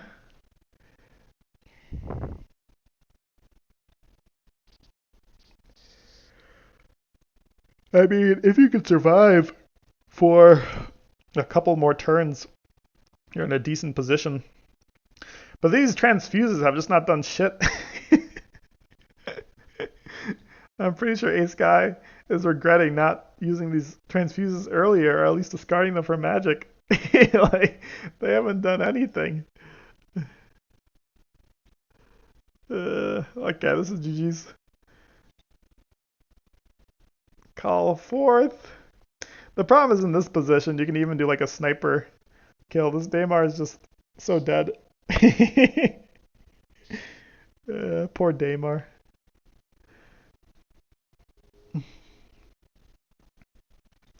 And no Into the Shadows used yet. Vexer also at 6, so maybe trying to go for the Admiral. Yep, there it is, the Admiral. Ben would be so excited to see this. Admiral, such a good, especially in this matchup. I feel like Admiral's so good. Just being able to potentially get, how many attacks is that? Like 5 free attacks per turn. Like 5 attacks per turn is nuts. Like just the value close can get.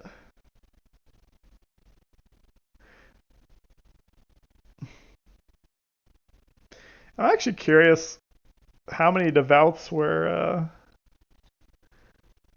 It feels like no devouts were back, but well played by Vexer. Well played by or yeah, no, well played by both players. Um, so I think the trick was these two gates right here just prevented Daymar from like was kind of checkmate in a certain way because Daymar is then kind of forced to push up, and if Cloak starts winning and starts pushing up, Daymar has nowhere to retreat. Um, we saw this actually recently when I was casting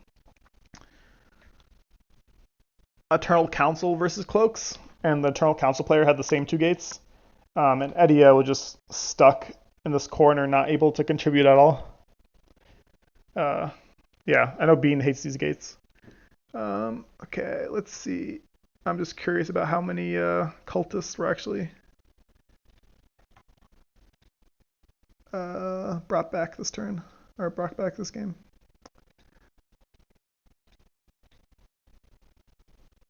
Let us see.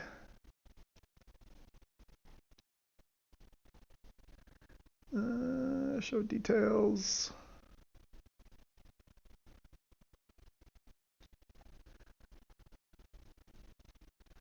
Does it not show? More data, I think.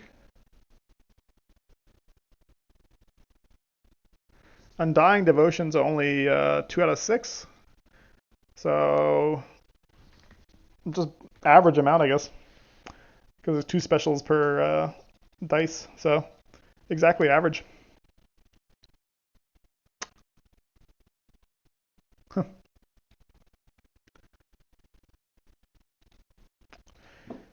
Okay, nice game. What would I like to see Cloaks against? Cloaks Shadow Elves. If Cloaks is one of the factions Vexer brings. Cloaks Fallen Kingdoms. The Cloaks Fallen Kingdoms. I played Davood in that and he beat me. But I think that's probably decent for Cloaks. Actually, that'd be a cool matchup to see. I'd love to see Cloaks Fallen Kingdoms. All right, now we have a Shadow Elves versus Tundra Orcs game. I saw the middle of this game and it looked very close. So I'm curious how it ended.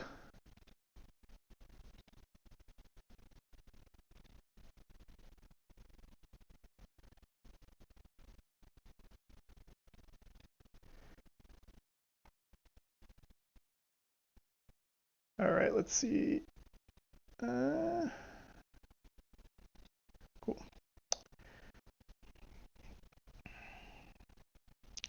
I love seeing Psych and Bean play. They always choose the most aggressive factions. Also, you, Jexic. I love seeing Tundra Orcs and Cave Goblins. And so I know this, talking to Nestle and then also seeing a bunch of these games, I know that this matchup is actually pretty 50-50. But the Tundra Orcs player needs to be aggro, and also needs to be a little bit lucky on the draws in hand.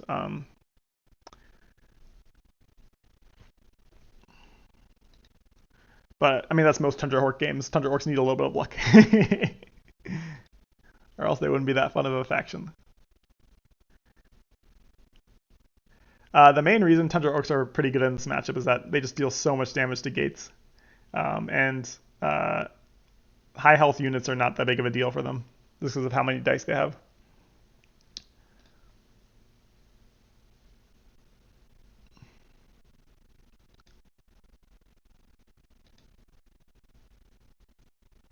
Okay. Looks scary, but at least they have a smasher. Ooh, no Smasher. Oh, they do use Smasher. Okay.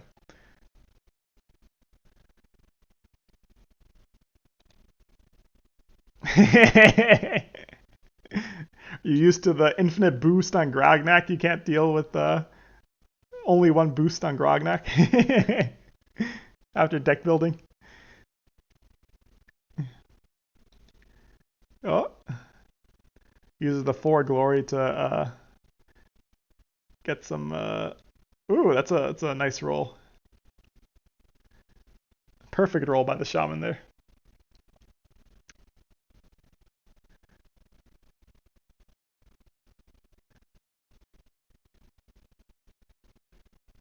Mm-hmm.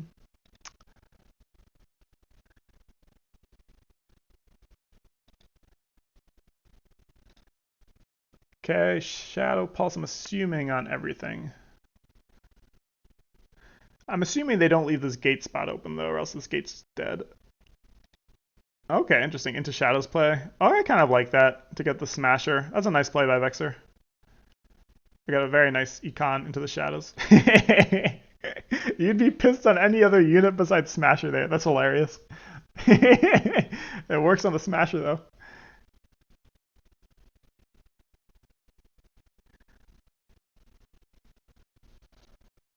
Oh, very nice play.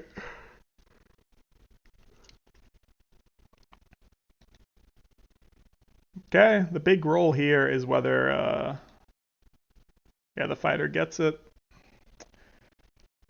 And then potentially is able to go back for the Ranger with the reroll. Gets the reroll. Oh, hits it. Big dice by Psych. Nice play. I feel like Tundra Orcs, like, if you're a Tundra Orcs player, you need to be a eternal optimist. Like, you better hope those, you need to be optimistic. You know, you need to forget all those memories about fighters and shamans. It's like when people say in the NBA, you know, to be a good player, you need to forget all your bad shots, like all the shots you miss. Same thing with Tundra Orcs player. They just, their memories only of the amazing fighter and shaman plays.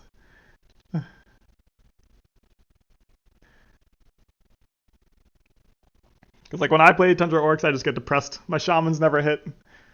I mean, they do hit, but it's just more like I don't remember when they don't hit. Nice play by Psych. I think another problem here is that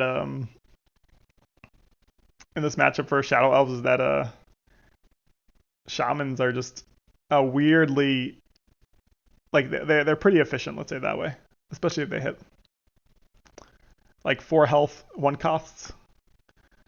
That usually requires 2 attacks by Shadow Elves. Oh damn! That was a nice roll by Vexer. Oh, hits it. I think that was almost perfect rolls.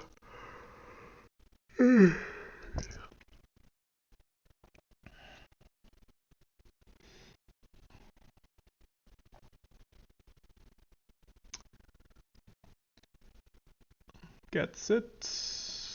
This is kind of the important roll here. Yeah, you definitely reroll down and they get it.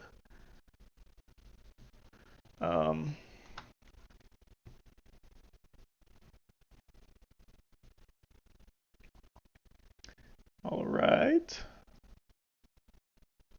Feels like Tundra Orcs is doing well here. Smash is dead, though, with 2 Seekers.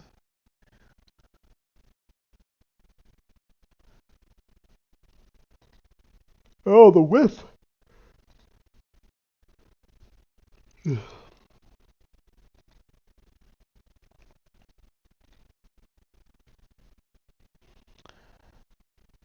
Oh, they have a cheeky Fury play here. Yep. Do they get it? They get the 1. They get the 2. They get the Mage. But then potentially in a lot of trouble this turn. Ognak. Gonna get low. Yep. The Shadow Elf signature. Ooh, they even get behind. That's a nice play. So 5 dice on Grognak, and then probably the gate also.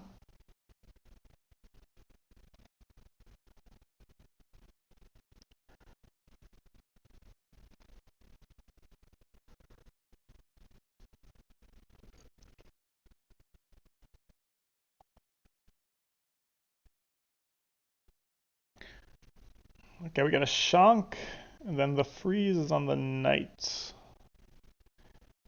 The problem about freeze in this matchup, though, is that you can still return it, so it's actually not the best event if it's within 3 bases of Solendar, especially during a summoning phase. Wait, what was that? The Grognak just hit big. Yeah, they just hit the 5. The Dream Shank. Shank for 5 special.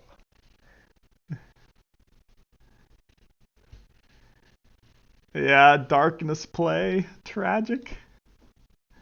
Oh no. Is this glinting speed? Yeah. And then Seeker in front. They don't hit it, but just shows you against Shadow Elves you have to play so careful. The assassination at the time is so good. I think the hard part is when to go for value, because you always feel like you need to go for value against Shadow Elves. But in this situation, now Grognak's at 2. Ooh, gets the fighter hit.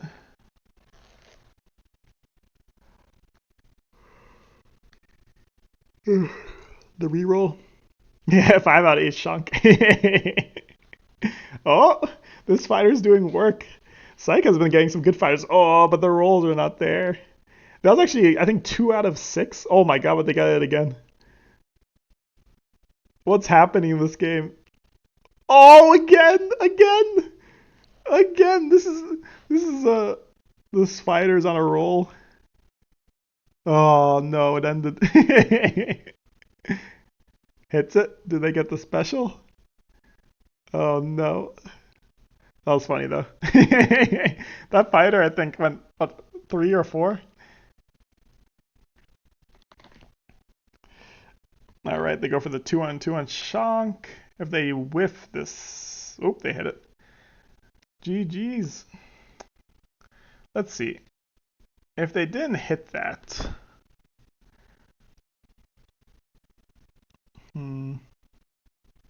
I think they're probably still in a good position. Maybe with Shank, it would have been a little bit hard. What's Psych have in his last?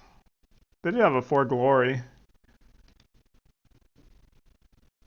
But it matters what Vexer's last 4 cards were as Shadow Elves. But I think Tundra Orcs was actually in a decent position to win that if the Ranger didn't hit, but I don't think they would be favored. Would they be favored? Huh. I don't know. The problem is when your summers have 2 health versus Shadow Elves, it's really hard to win. It's really hard to win. Hell4, yeah. Hell4 Jax 4 Glory. That sounds amazing. They probably do so much damage. Okay. Which game next? Versus Prophet, we already watched that one. We watched the one versus Wart. That was a fun game. We'll do Savannah Elves versus Vanguards.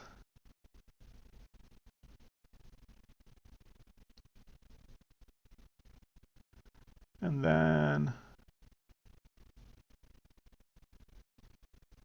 compared to Burb. And then we already did the Swamp Works game, and then we'll watch this Filth games, and then we'll be done for the night. Getting a little bit sleepy, but games don't seem too long, so we'll see. All right, so curious how this matchup goes with buffed Vanguards. I've seen Ben play this matchup against, was it against Shampoo? Maybe. And they just pushed forward with Sarah and just got a billion knights and made the game very oppressive for the Savannah Elves player. No, it was against Shibata. It was either against Shibata or Shampoo. Ben played it, and yeah, their strategy was just to push forward.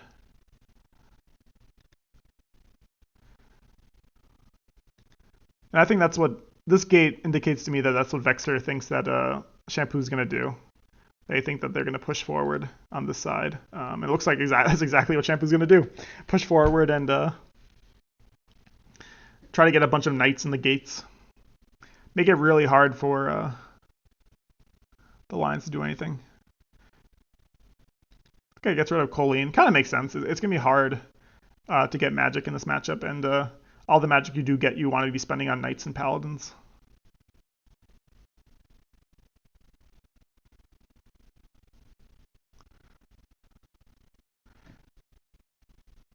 Okay, interesting.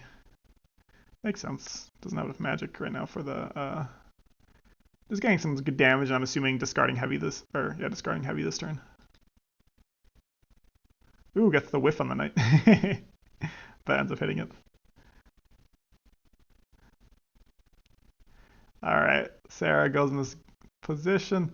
This is a little bit risky this early on with Savannah Elves. Ooh, especially with the whiff. That's a tragic whiff right there. They kind of need to hit this. Oh, they whiff also. Okay, this is very dangerous. This is so dangerous. Oh no. Oh no. Oh no. Poor Shampoo. Especially with that whiff. I mean, this was dangerous regardless, but with the whiff especially, this is like. Oh no. Now I see why this game is short.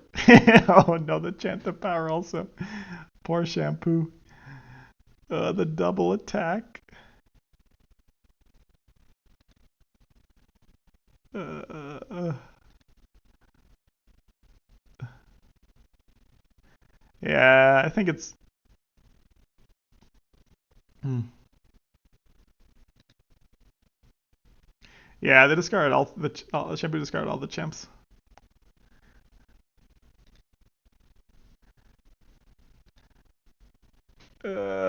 No. This is so tragic. And you have to kill his archer, but you're just praying then that Savannah Elves does not have an additional uh, ranged unit, which they do. Tragedy.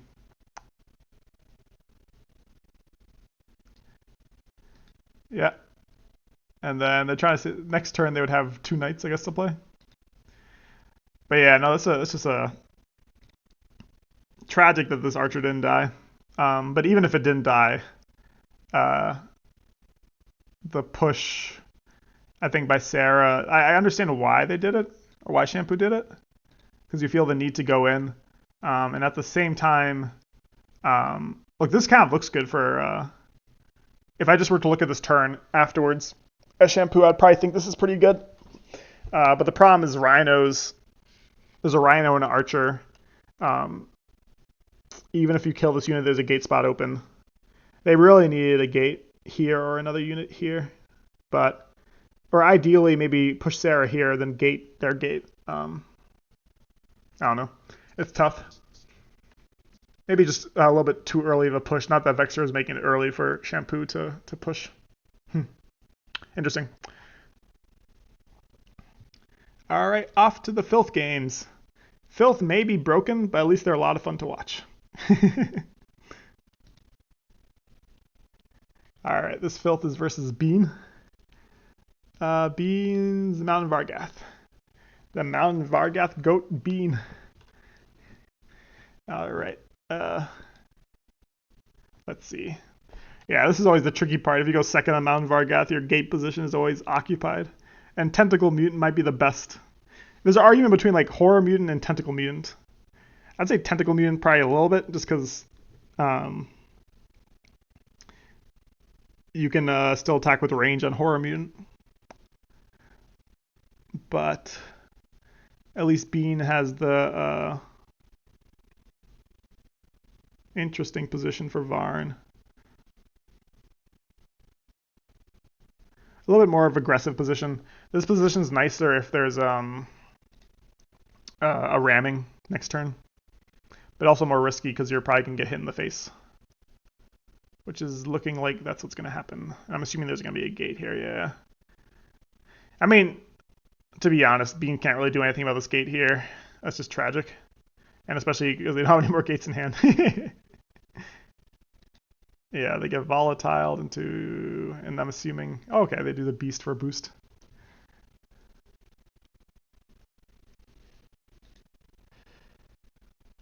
This is kind of a, you need kind of a collar, and then, yeah, no, Bean's doing the right thing. Oh, interesting. I think I would have done this differently with Bean. Okay, he ended up doing what I thought. The problem about this position here is that you're exposed on this side, and you're just going to keep getting hit, and you don't have any events right now to help you there. I think I would have rather the collar been here, or another unit here, and then Sundervet a little bit in the back. Um, and then I think then you're in a good position. Ideally, Bean would have another gate, and then either he could gate here, which would be really good, um, or he could have Sundervet here, gate here. Either way, a gate here would be really nice right now to protect Sundervet and also have another summoning spot. But Bean has not drawn it. I just think this Glory Collar here is a little bit useless, to be honest. And even though Glory Collars are just, 2/4s, it's still a bulky body, which can protect Sundervet. And right now, it's just in the middle of nowhere.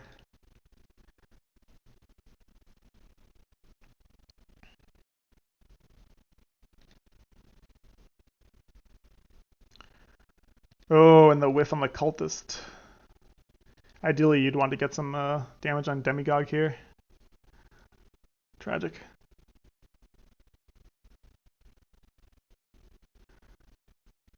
Oh, that's nasty. You get the wing behind him. Yeah, this is the problem with this position, and also the problem with this collar, right? This collar is also blocking the gate position. So you just have these two units here which are doing nothing. And now Bean finally draw the gate, but it's a little bit too late. Like, Sundervet is just completely surrounded. Maybe if they had a gate and a sanctity, it would not be bad.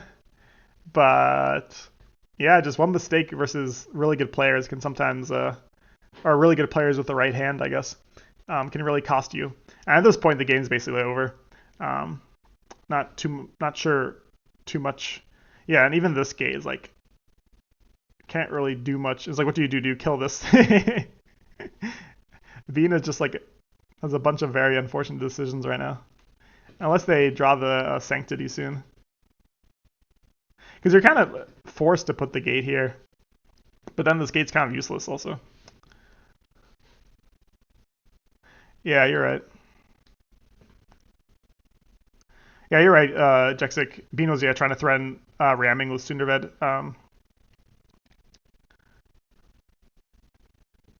But yeah, this looks like kind of like a, especially like you keep summoning Winged again over and over. You have basically infinite boost with this beast. Uh, it is looking very over. Poor Bean. But yeah, one mistake. One mistake. I think everything else was fine, just that one turn. Am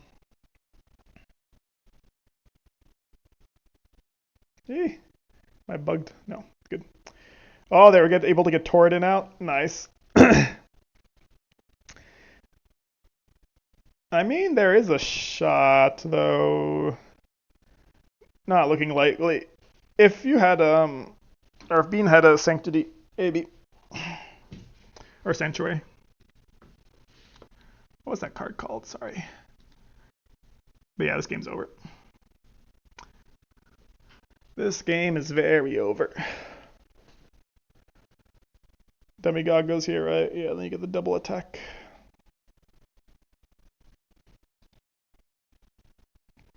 Doesn't even risk it. Interesting.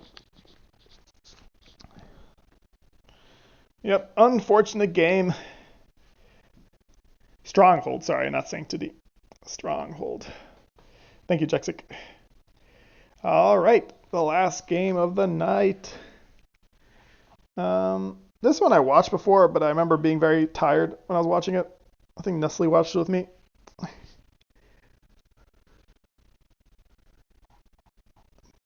But, yeah. All right, it is... Where are we? Yeah. Filth versus Tundra Orcs.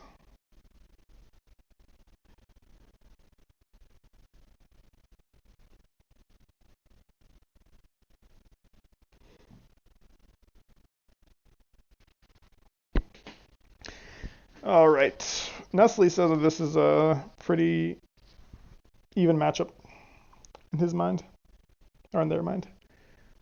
Horror Mutant early seems really good, though. I guess the 3 out of 3.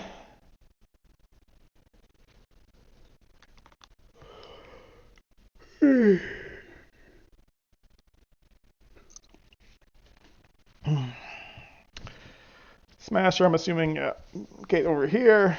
Very common positioning.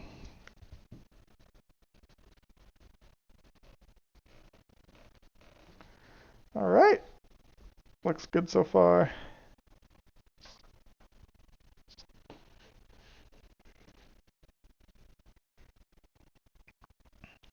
Some nice spew value here. Put Demigog in a position where they're not blocking a gate spot, also protected but still can be activated.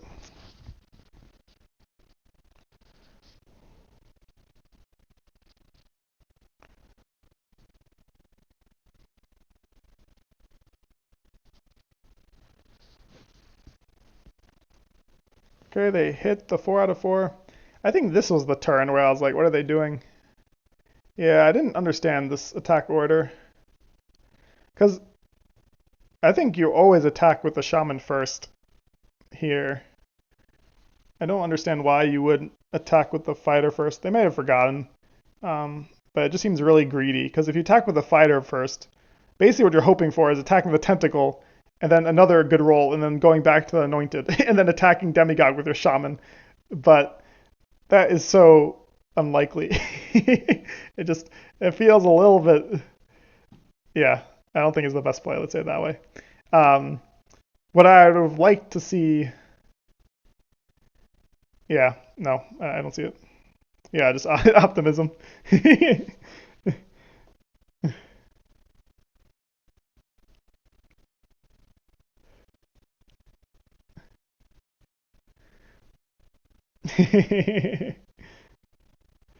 Spew's getting so much value in this position.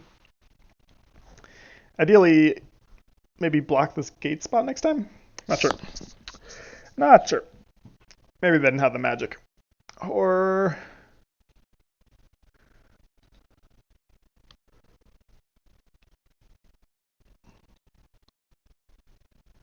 the volatile. I agree, Jexic. The same thing happens over and over again. Interesting they don't go the beast, but I guess it makes sense in terms of this horror is in such a good position where it's really hard to get any range dice on it from this position. Yeah, I remember this was the other turn where I didn't understand why why Anders, because I know they're a really good player, but I just didn't understand this turn at all. It just seems so risky for no reason. Like what was the idea here? You're already at 7 with Grognak, and yeah, you're gonna be attacked by two sides, and you're ahead on cards, and you have 5 magic. I don't know. I just didn't understand that, to be honest.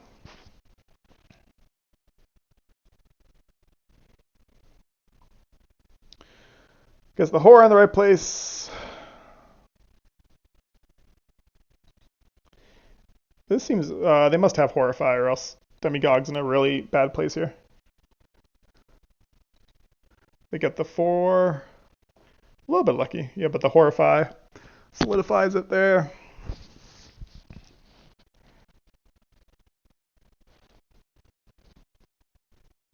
But yeah, I just don't understand these turns. To be honest, I guess horrify, so you can't put anything here. But like, you can still protect Grognak, not from flying potentially, but then they need a perfect 5 out of 5, right? If you just go back 2 and then put a unit here. I don't understand, but yeah, we already watched this game. This is the game where I was tired and watched. I just didn't understand it. But look, Is what it is.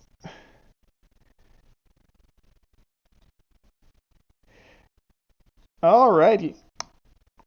So that was all the Vexer games and all the Davood games. It should be a super exciting finals.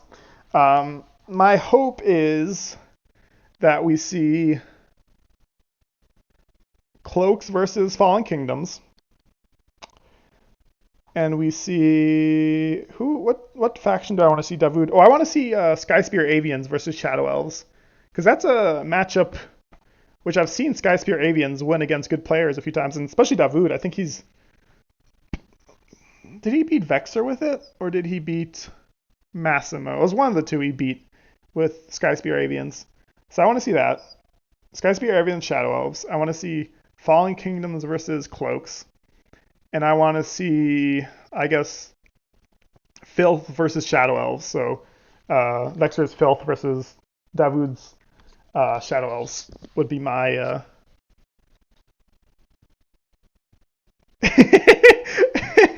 Yeah, true. Shock is the ultimate counter to Horror Mutant. You're right. Those would be my dream matchups. Uh, are there any matchups they would play that I wouldn't want to see? Let's think. Luckily, there can't be a mirror match, which is good.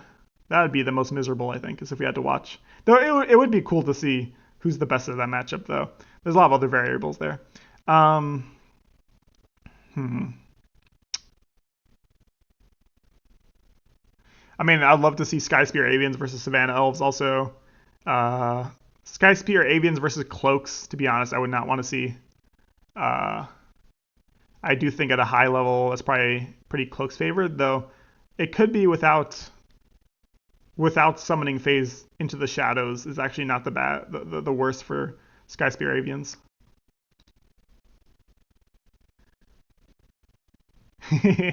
Wither. Yeah, Wither potion against Shank is also probably really bad. uh, Shadow Elves versus Filth sounds like a fun matchup. Just the two most busted factions in this tournament against each other. Um,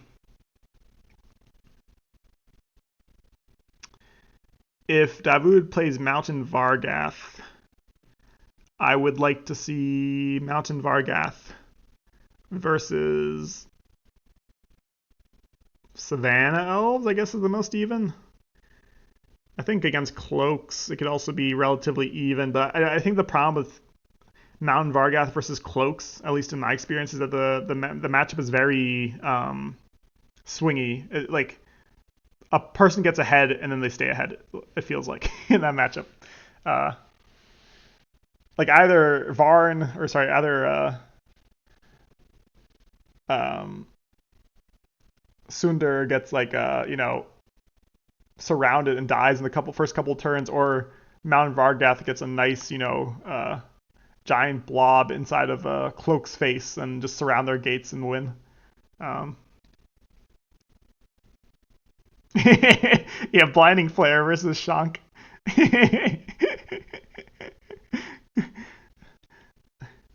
uh, that's funny. What else would I like to see? I mean, Filth into any of Davood's factions, I'd love to see. Uh, Cloaks, like I said, I wouldn't want to see that against Avians. At least in my opinion, it seems to be very Avians favored. Also against Mount Vargath, I'm not the biggest fan. Savannah Elves. Um, I think Savannah Elves Fallen Kingdoms could be a lot of fun. Savannah Elves Skyspear Avians is also a pretty fun matchup. Um, Savannah Elves Cloaks is actually, I'm not sure I was in tournament, but it is actually the one matchup which Shadow Elves I think is not favored in. Like I think that's actually like a 55 or 60% for Savannah Elves, um, which is interesting. It was a league matchup, and Savannah Elves did really well. I think the only person in D1 who won, and it was in a very competitive D1 that season, was Vexer was the only person who beat Savannah Elves, and even that one was very testy for him. But it could be with tournament nerfs that Shadow Elves edges it out. Meanwhile, Blurb gets countered by Wither. Our Burb. You mean yeah, the custom champion, right? The one which only has one dice. That's hilarious. Wither potion OP in the custom deck building. Uh, for people, no, I'm not gonna show. Would take too long. But yeah, it should be a very competitive matchup. Does I'll do one more game if someone has a game they want to watch. Uh, but otherwise, I think I'm good. Jexic or Nestle or anyone else in chat, is there a game you guys want to watch?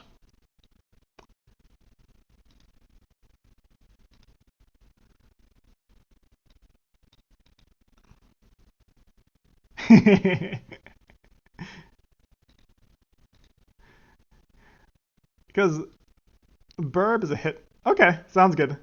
Yeah, I'll call it a night then. Also, that was fun, guys. Thanks for coming. And I'm excited for the finals. Too bad we don't get to watch them live, but we do at least get to watch them live all together when Plat Hat streams them. Highly recommend. I think usually someone posts it in Discord, the stream. I can also post it, um, but I'm so excited.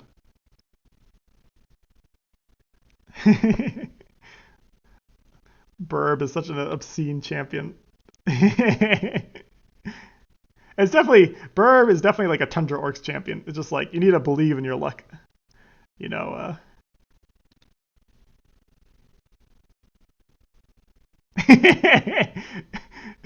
Yeah, that's like a Nestle. That's like a physics question. You know, like a philosophy question or a physics question is like, you know, if you don't roll a dice, does it count as a hit?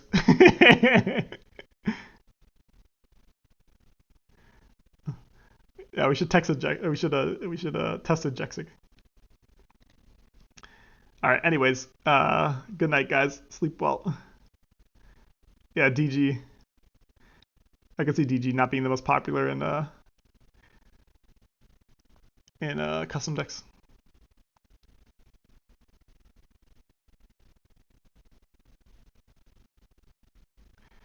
Good night. Sleep well.